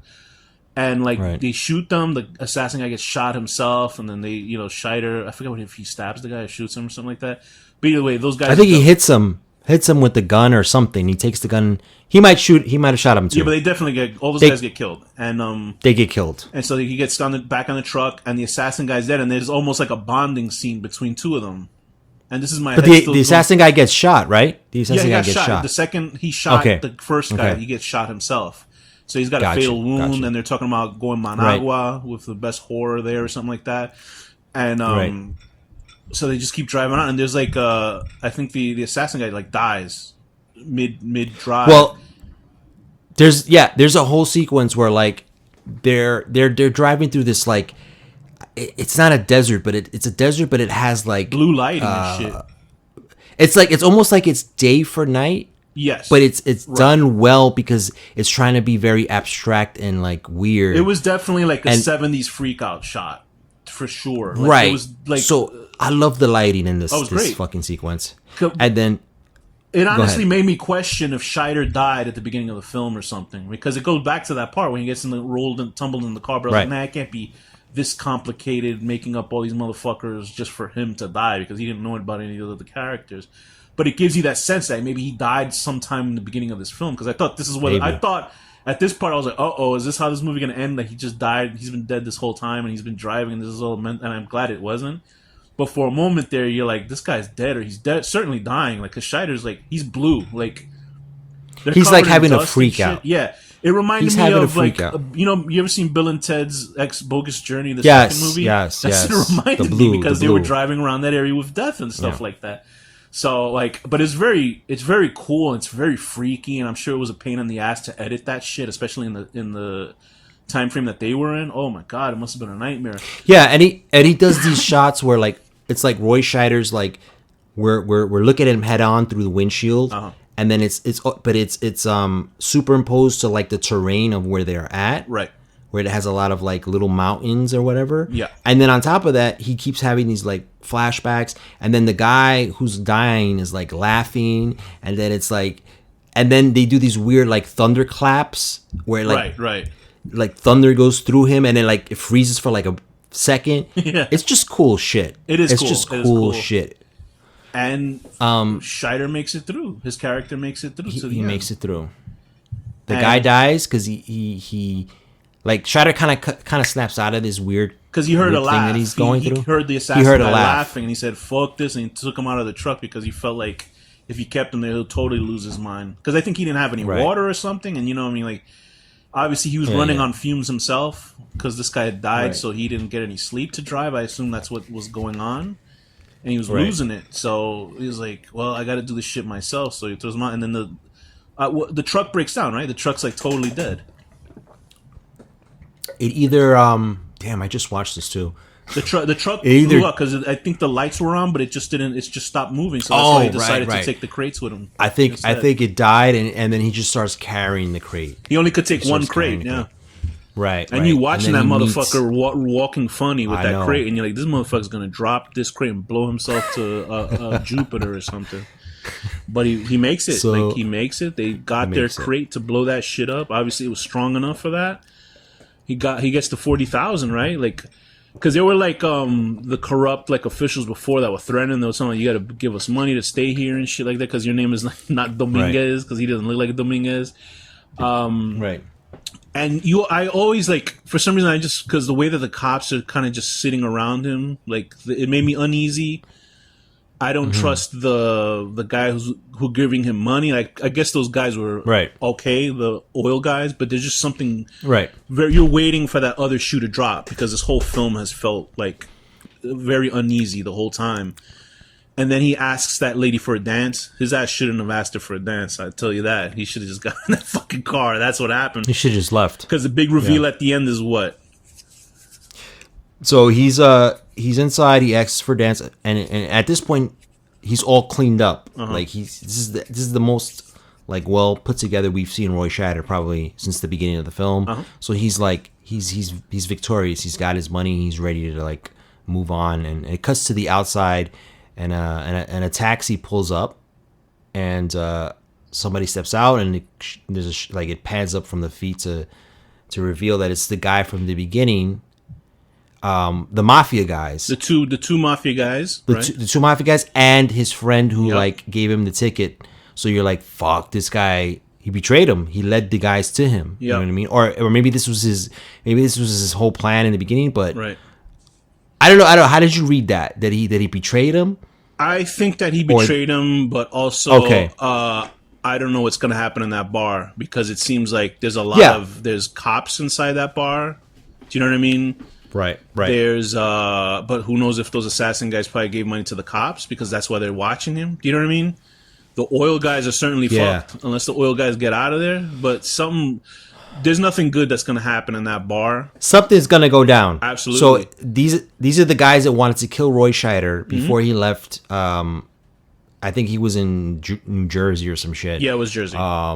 It was Jersey, and so you're like, fuck, they're gonna go in, and it's just a wide shot, and they walk into the bar, the three men, and you get that music at the end, that weird. The music comes, and I don't know if you caught this. There's like almost like a gunshot again. Yeah, I heard that. Yeah. Okay, I didn't know if that was a car going off because I rewound it. I was like, you hear pop. Yes, and I was like, what is that? You hear a pop, and even William Friedkin said, you don't know if that's a gunshot or if that's a car blowout. Backfiring or something like that.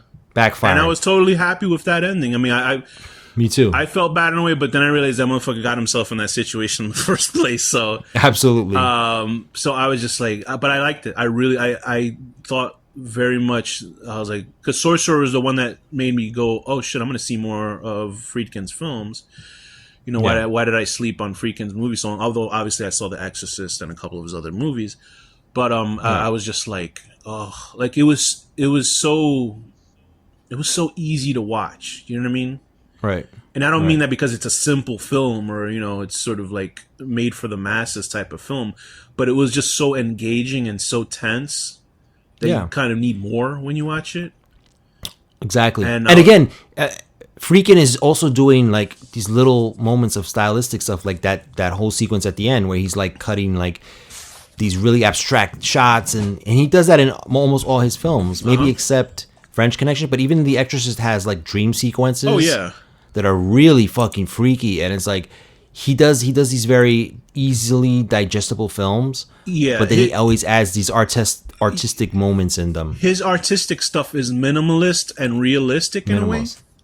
Because like his nightmare stuff, you know, when the priest is seeing his mother, and she's just like from far away, but it's like unsettling. Like it feels more real than sort of because like, it's in a real environment. It's in like in a grounded, yeah. busy street, and she's just coming out of a train station, and you're like, I would dream of something like yeah, this. because our You know what I dreams mean? don't look like Del Toro movies. You know what I mean? Not as far as I know. Right. Like my movies aren't like edited fantastically or look like Tim Burton and shit. They would Right. look like, you know, what happens in Friedkin's movies, like that. It's haunting, like the shit that happens in his movies. yeah. So that's because it's based in reality. But Sorcerer, did you have any problems with Sorcerer at all? Let me see. Did I have any problems? No. To be Those- honest, no, man. It's a solid movie. This is why. dude. This is why I say it's his third masterpiece in a way, because I'm like, I didn't find any issues with the film. I'm assuming you think Exorcist is the second masterpiece and French is the first, right? Yeah. I mean, I would say, you know what? I would say his best film is probably The Exorcist. Yeah, I agree with that. If you want to talk about like Oh, I agree with that. perfect execution, Exorcist is number one. I think French Connection is 2, and this is 3. Okay, so briefly we'll go on to the. I don't want to gloss over it, but I enjoyed this movie a lot. Actually, I don't know what you're feeling. Yeah. I haven't gotten what you thought about this, but this is To Live and Die in L.A. Let me open up the IMDb. To Live and Die in. Okay, here we go. To Live and Die in L.A. 1985 film. A fearless Secret Service agent will stop at nothing to bring down the counterfeiter who killed his partner. Directed by William Friedkin. You're breaking written by up a bit, Gerald bro. Petrovich and William Friedkin. I think it was based on a novel by Gerald Petrovich, right? Petrovich? Yes. Whatever. Starring William Peterson, Willem Dafoe, Jane Lee. Why they have Jane Leaves up? You know who Jane Leaves is, but we'll talk about her later. Willem Dafoe, and then his partner, John Pankow. If you've ever seen the show Mad About You, the one with Paul Reiser from Aliens, he's like his best friend on that show. So he went from like this movie. Is that where he's from? 'Cause I've seen him in a bunch of other movies. He was but in Mad I never About really You. That's can where I pinpoint. first saw him. Oh, okay. And the small thing. I always know him as the. Go ahead. I always know him as the guy with the big head. Yeah, he has yeah, like a yeah, big yeah. head. Yeah, and the thing is like, what's funny is that I don't know why they credit her third, because I guess she's famous now. Jane Leaves was the British nanny on Frasier. You know, the one that, like, I don't know if you've even seen Frasier at all, or like, even if you haven't seen I've watched Frasier, it. she was like the hot nanny, like this British chick, and Okay. Frasier's brother loved her. She's in this movie. She has no dialogue in this movie. She's like that horny dancer girl that the main bad guy's girlfriend like hooks up with at the end. She's in like two or three scenes. Dude. I mistook her for that Latina actress. You know the Latina actress from she died of alcohol poisoning. Her kidneys like fucking. She was a famous. Oh, Spanish from you know La exactly what I'm Bamba. talking- Yes. Yeah. Okay. You know what I'm talking. Damn, why am I forgetting her name? Oh, I didn't know she died. I was- mean, I didn't know she died from alcohol poisoning. Yeah, her liver gave out, bro. That's fucked up. that's super sad. And I don't know why I'm forgetting her name. If you look that up, just bring it up. Oh, I know her name. Elizabeth Pena. Pena. There you go. She was also in Yeah. Rush Hour. Anyway, that's who I thought that was. But then I was like, that's Jane Leaves, because Jane Leaves was, I guess, was like a model before that. She was in Benny Hill. But whatever. So, To Live and Die in L.A., I had known about this film for a long time because whenever you just happen to see William Peterson is an actor who was in CSI for many, many, many years. CSI was a show that, just like SVU, not SVU, Law and Order. You know, Law and Order is like there's 50 million Law and Order shows, Yeah. and like becomes a franchise. And CSI was a franchise for CBS, like Law and Order was for NBC. Many years, many spin-offs. William Peterson had done, I guess, 10 or 12 years on the show. He quit the show, and then I guess he came back to one of the spin-offs, obviously, like many a television actor. But I'd seen him because he was in Manhunter. I don't even think I've seen fully Manhunter. I think I've seen Manhunter in parts and equal all to the time to be. And that's a shame because Manhunter, I think, is pretty damn good. It's an amazing film yeah. from what I've seen. Yeah. And he obviously... He was... Go ahead. No, like I know him from this era. Like, he was always in, like, these type of films in the 80s. Like, obviously, Manhunter in this one, but, like, he would always pop up in films, and then for me, he fucking disappeared off the face of the planet.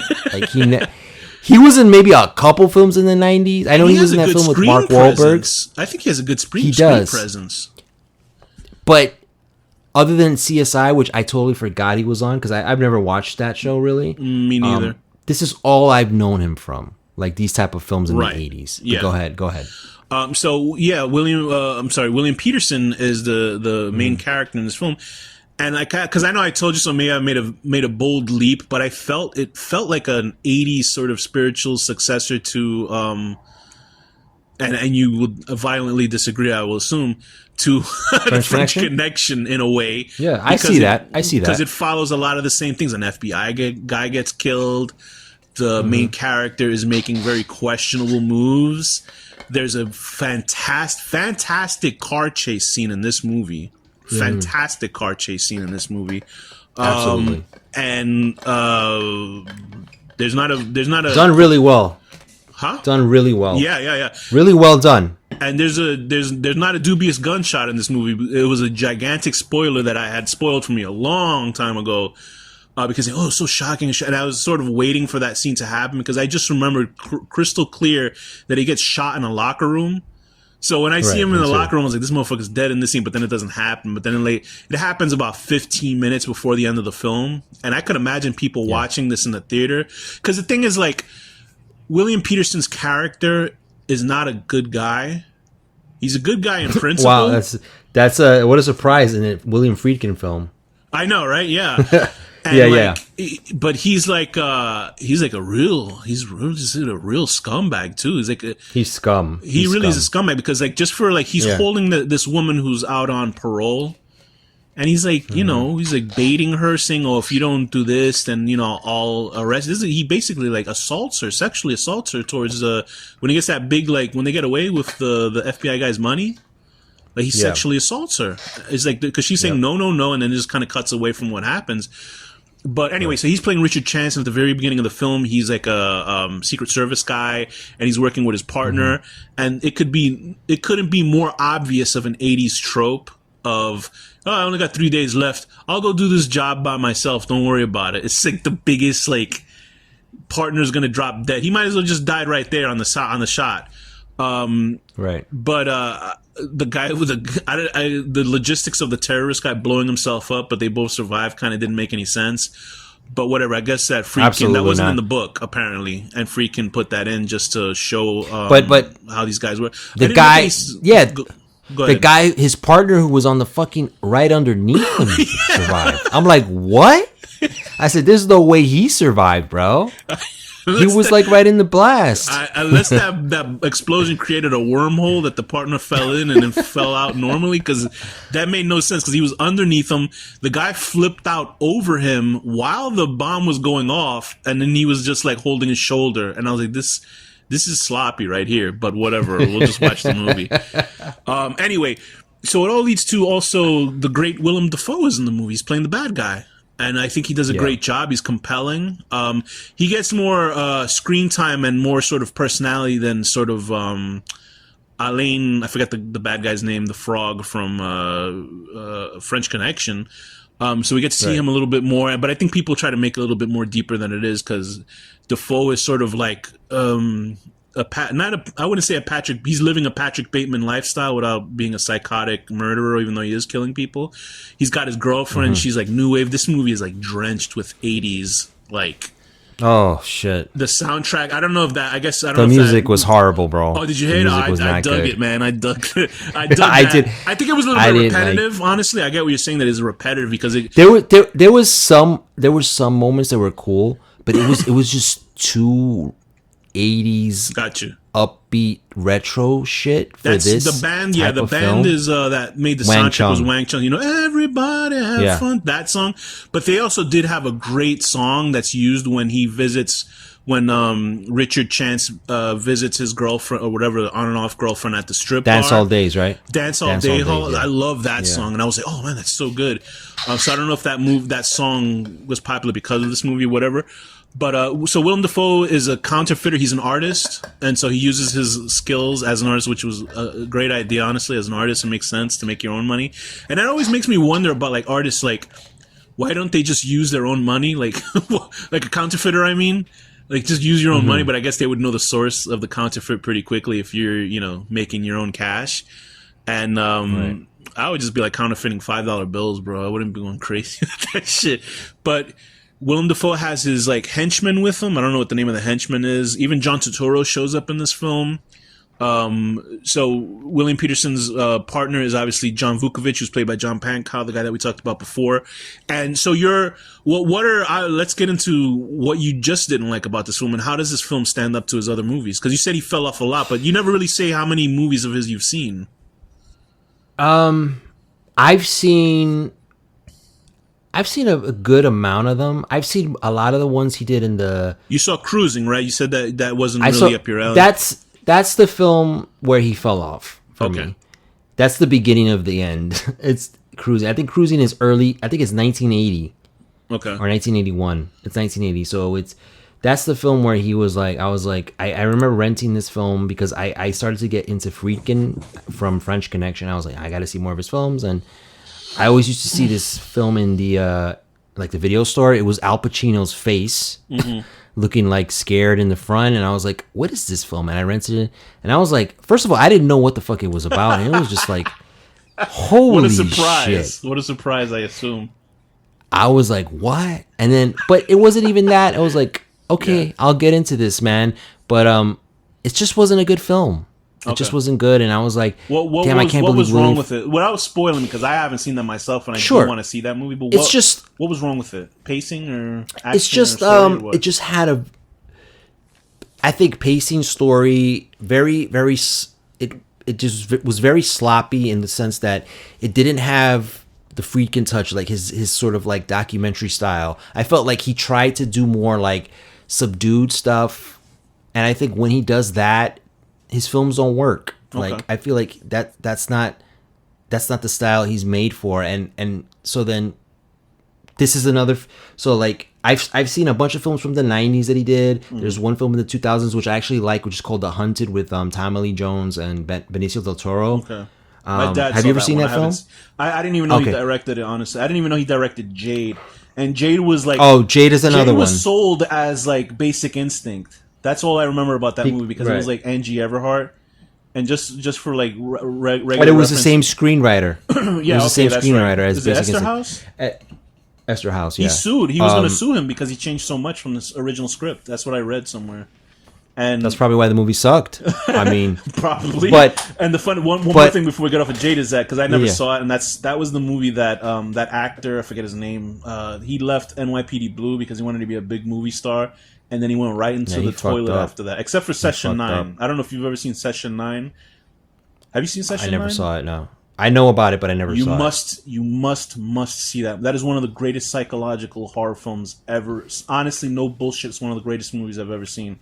But anyway, so that movie, that was that actor trying to be, I forget his name.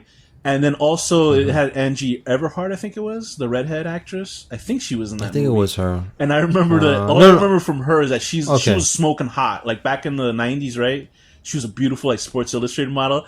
And then I remember like Howard Stern was dating her for a while, and he told the story of how he tied her up in the bed naked and left the room for like 20 minutes. I remember that story. I was like, and I would just get mad that Howard Stern got together. I know, right? But anyway, but it also had Linda Fiorentino. Remember her? Okay, you're right. From Men in Black. She was supposed to be like the seductress around that time. She was in those steamy roles, and so she was like the femme fatale in that film. But The Hunted you should check out. She was a pain in the ass, Linda Fiorentino, because I remember, I think she was in Dogma, which I think was Kevin Smith's last good movie. She was in Dogma. She was like that was the last at least movie that he made an effort for, although people say Red State is good. I don't trust any of his movies being good anymore. But apparently, have you seen Red State?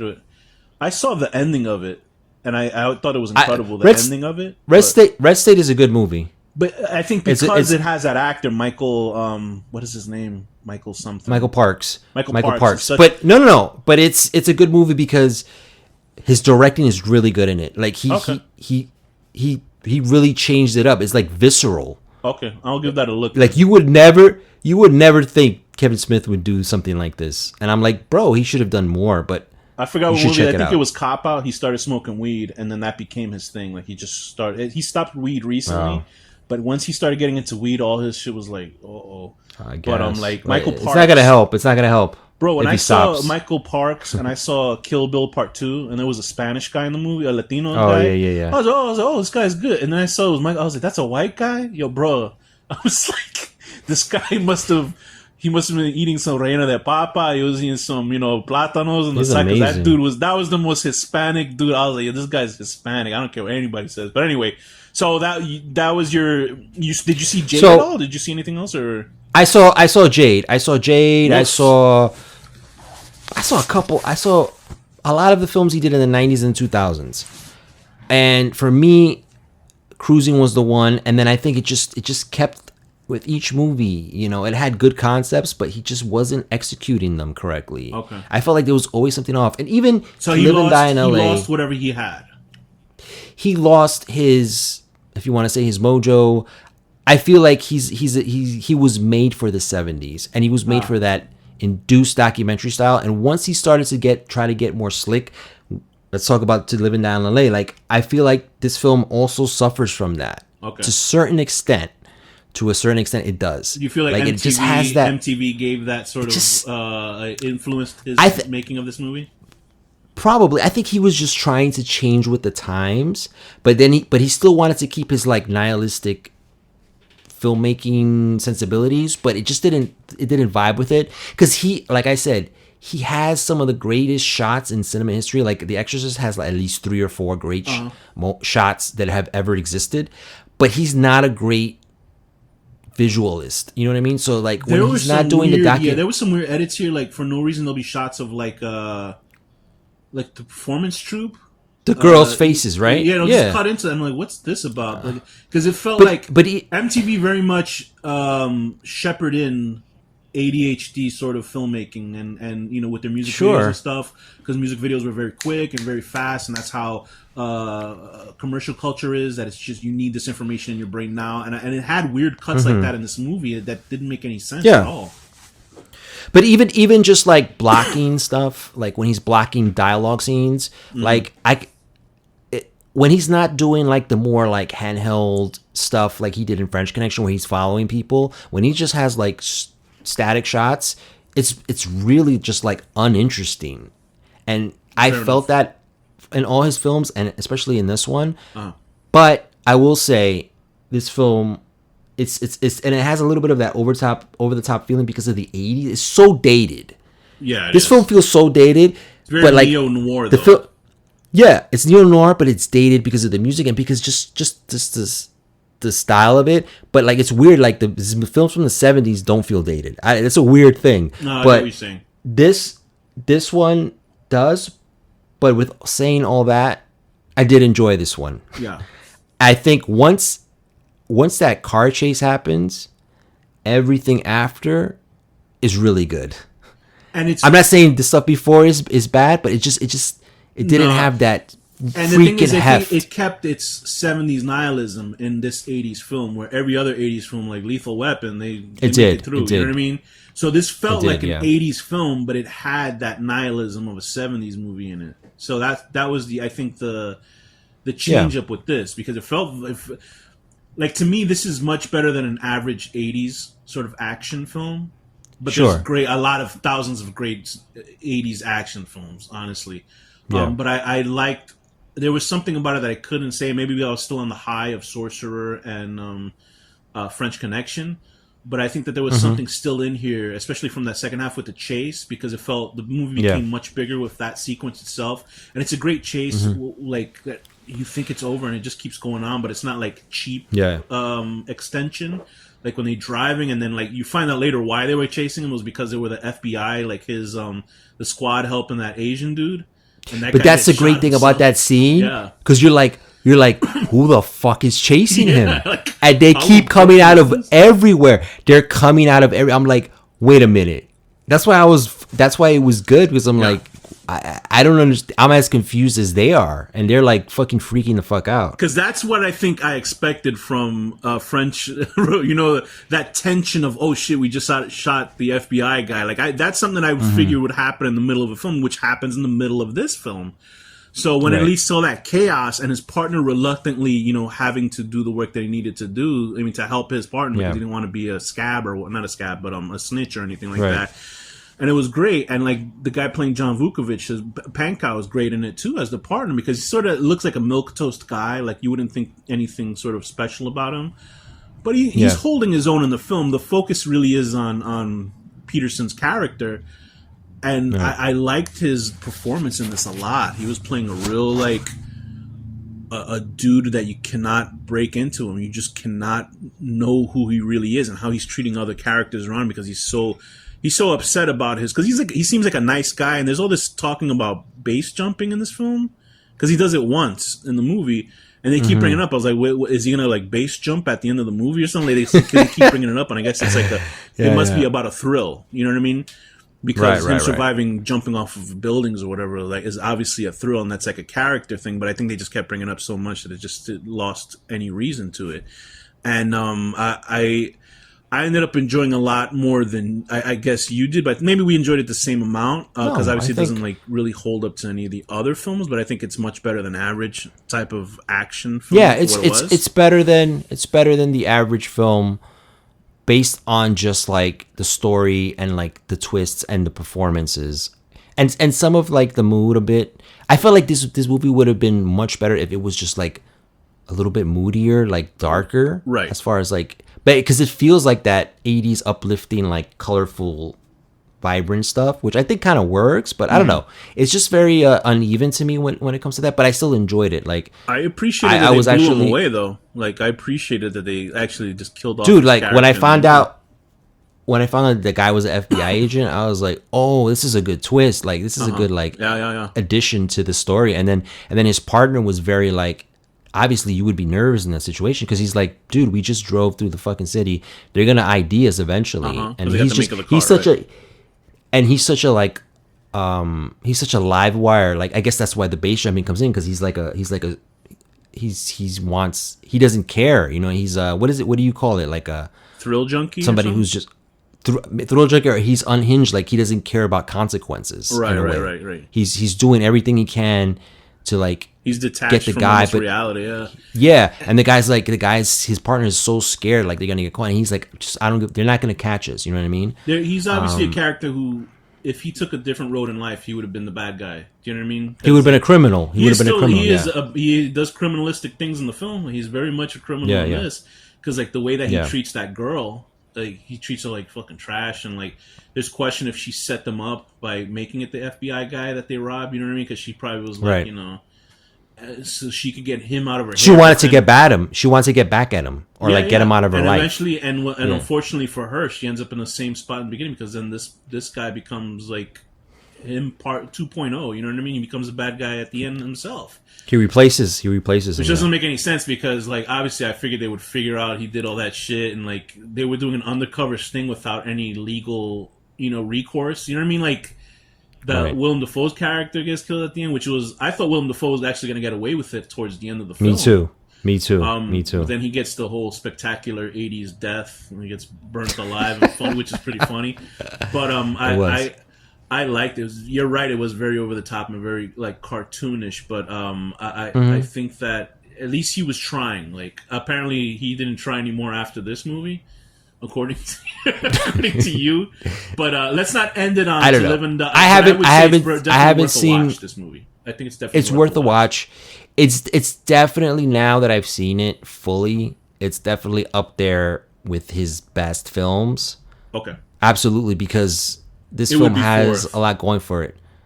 It'd probably be fourth. And let me see. The Hunted. Oh, okay. I kind of like The Hunted better. Look, I'm going to tell you right. The Hunted is not necessarily a good movie, but I think you should watch it. It has some really good scenes in it. But this one, I think, is probably better than The Hunted. Yeah, I'm going to say, because this one has a lot going for it. Like, there's a lot of things happening. Great story moments, great characters. The chase is fucking blew me away. I'm like, this chase is insane. Mm-hmm. The fact that they did this for real is incredible, bro. Yeah. I mean, not nowadays. Everything would be like one set green screen. Yeah. Crap.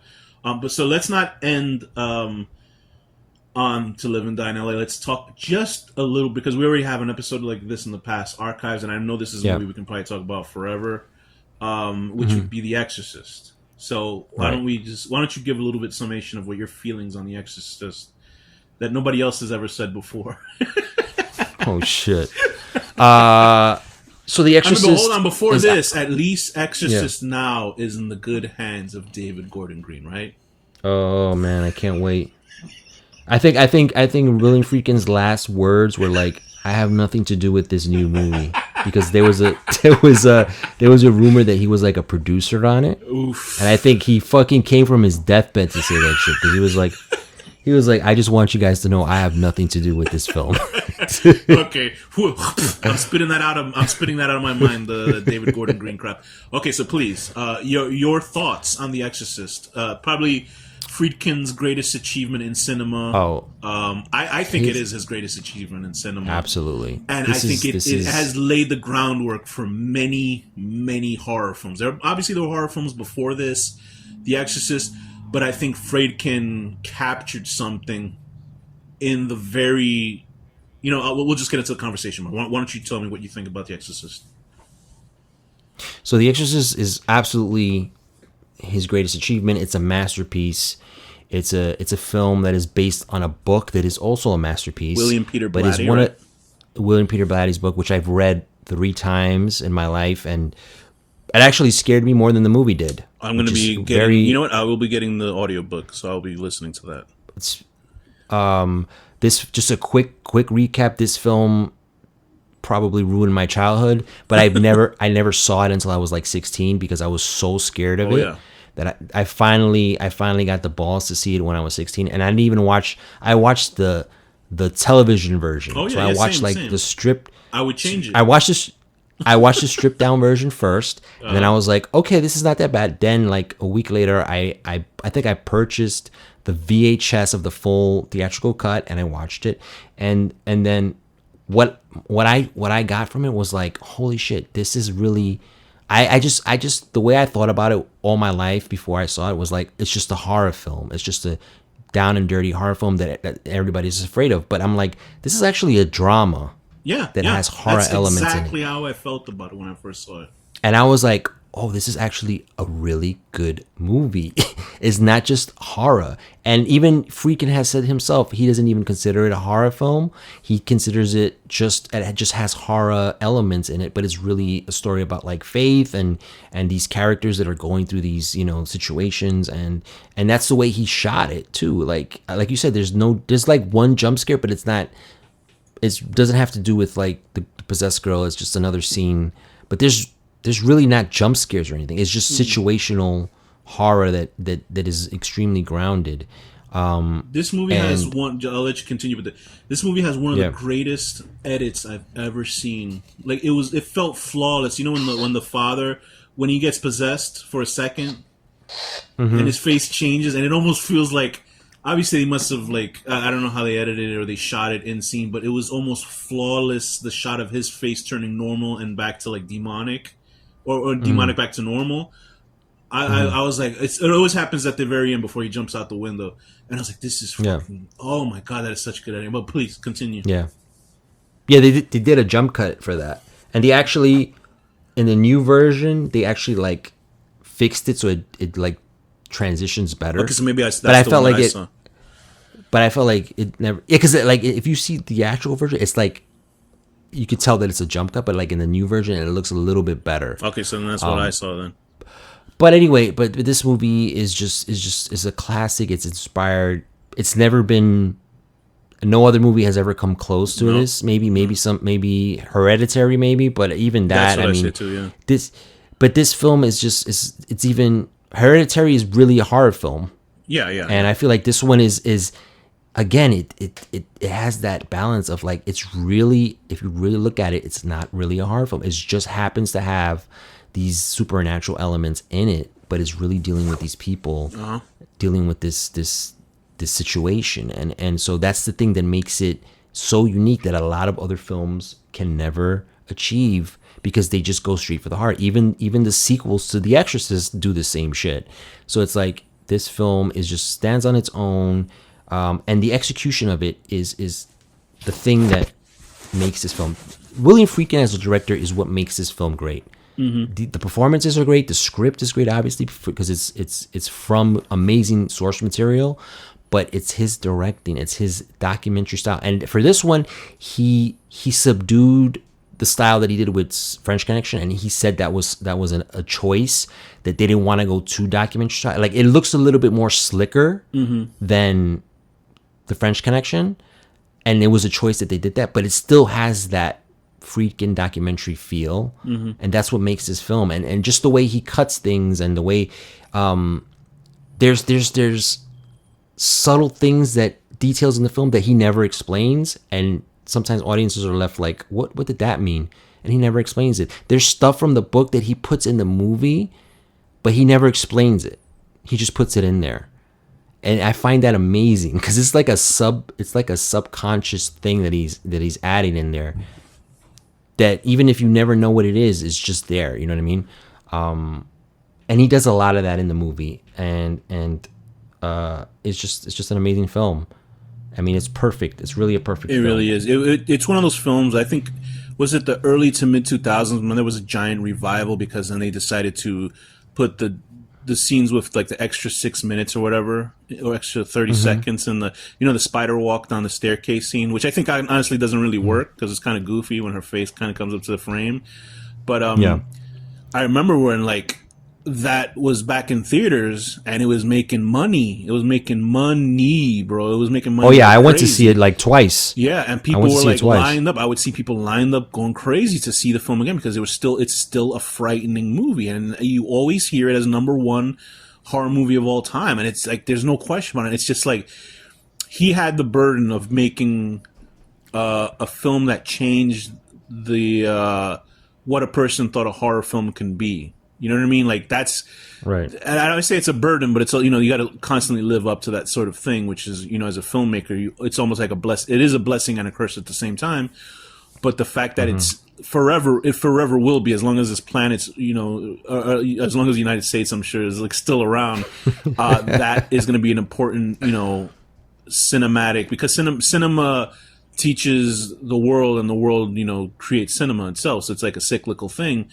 And that film will always be around, because like it's gonna shock the shit out of people. It's gonna scare people. It's like I wouldn't be surprised if like religious people use that as a tool to show. You know what I mean? That they probably like, don't watch it, but then it's also a tool to get people to watch it, because it's a very religious film. Also, the fact that it's like Catholicism and stuff like that, and it's feeding off of the fears of people who were like brought up religious. Because I was brought up religious, and I thought all that shit was real, and I was like, that scared the hell out of me. You know what I mean? So it's very deeply rooted in beliefs, and I think when people have a belief system that revolves around that it gets so entrenched in a story, it becomes more than just a film. It becomes like not a test of faith, but it becomes a litmus test of how much you can handle and what are your real fears are, and the fact that it's so grounded in reality with these characters. This poor little girl, at one point is such a sweet little girl, and then like this, you see her just,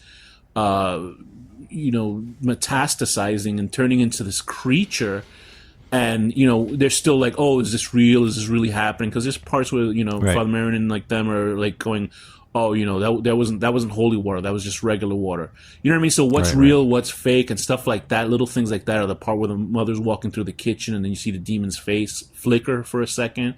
It's a whole bunch of shit in that movie that's just like undeniably whatever Friedkin was doing. He was at 110%. You know what I mean, of his directing skills to make that film, and it showed. Like there was something about that film that he worked on that he like knew what he was doing, and he was not afraid to do it.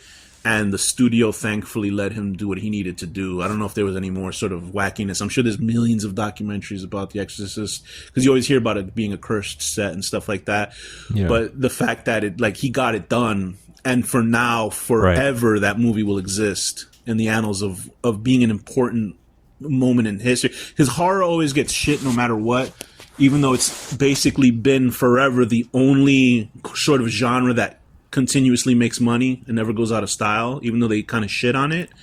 But when it's films like The Exorcist that come out, that's when you really sort of merged genres and merged it with drama to make it something more than what people expect it to be, that it becomes respectable the way it is. Yeah, and that's why I think it will never be surpassed, and that's why I think it's so successful and unique and still stands the test of time, is because, again, it's not necessarily a horror film in the sense, and the normal sense of it. Mm-hmm. It's going to these other places. It's like, it's really a drama about pathos, these people, yeah. Mm-hmm. Character and pathos. it's like, and so it's that's, unless you make a film like it, it's very hard to. It's I don't know. It's just a story, and the way it was just put on screen. And again, like I said, it's from great source material. And he was lucky to have that. And he was lucky to have William Peter Blatty write the screenplay as well. Mm-hmm. But he really, really, like, this is one of the rare cases where book to screen is pretty close. Okay. It's almost identical. There's just some certain things that are changed. There's certain plot points that are left out. But he really just took the best parts of it.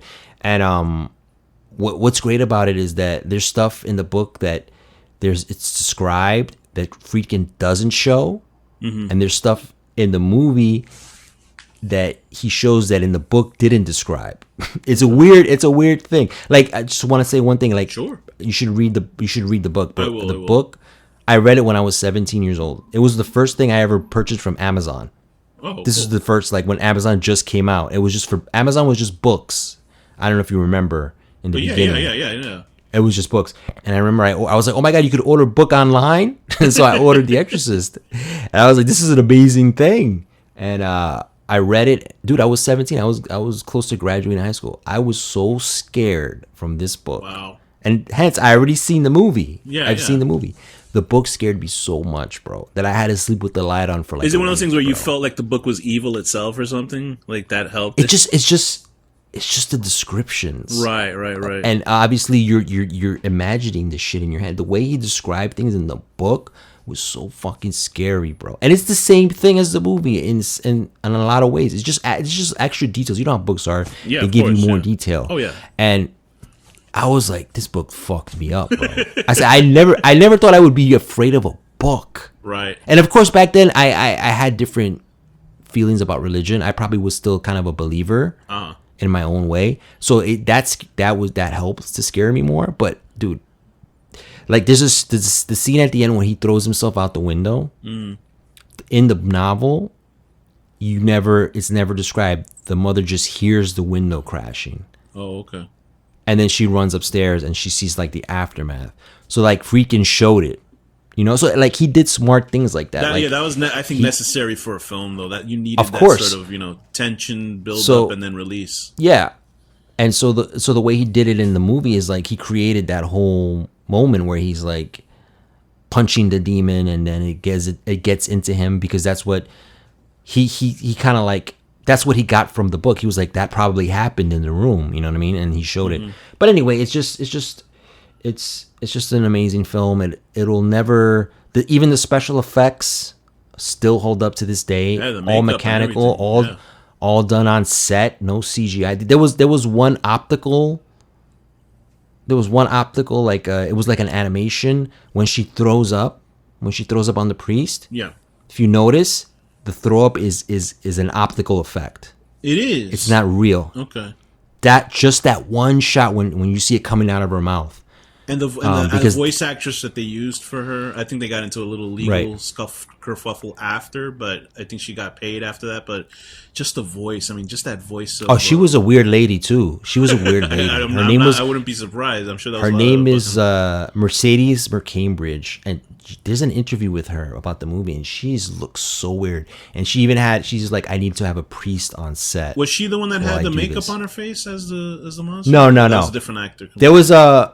There was another actress that was like kind of like the stunt double that did more intense stuff. Okay. And then, but she was an old like 40s actress. Okay. And she did everything obviously ADR after the movie was shot or whatever. Okay. And she did all the demon voice. But yeah, it's probably top 5 maybe top 3 of all time. Oh yeah, for sure. If you want to talk about cinema, it's gonna be up there. Yeah, man, Friedkin knew his stuff, man. Like, obviously, every artist has sort of a fall off, and then there's always going to be a question of why was Scorsese able to adapt? Why was Ridley? Well, people are questioning if Ridley Scott was able to adapt, but he still. Oh, I think he was. Movies. Yeah, I think he still made some good movies. I mean, he's at the twilight of his career, so it's not like he adapted like in the meat of his career. So if he's falling off now, I mean, I can't blame him because he's fucking 83, 85 or whatever. So I'm like, Spielberg was able to adapt. Are there any other 70s directors that are still around? We'll see let's see. We'll see with what's his name. Brian. I mean, Brian De Palma to his sense, he's not anymore. But I mean, like he still was he was working for a couple of decades and making some great films. Francis Ford Coppola. See, this is another thing. His new one coming out. Sure, but like he definitely fell off. Oh yeah, like, he's kind of like there with Friedkin a bit. He made those 3 great films: Godfather 1 and 2, and Apocalypse Now, and then he kind of never made another great film. I will also bring up that Coppola.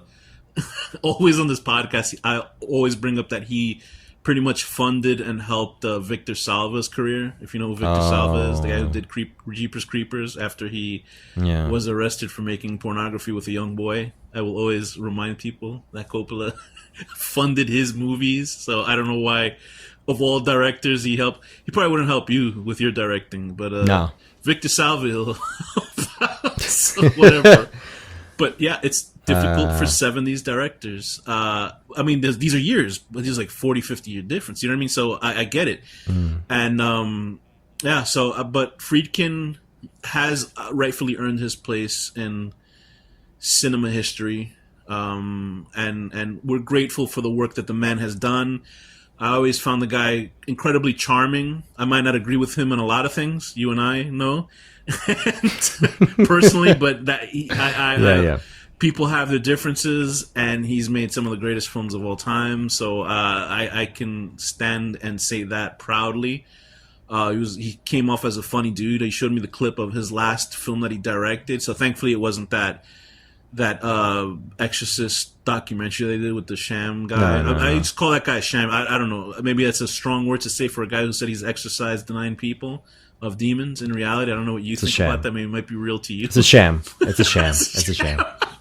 But now he's got his last film, which is like a courtroom drama.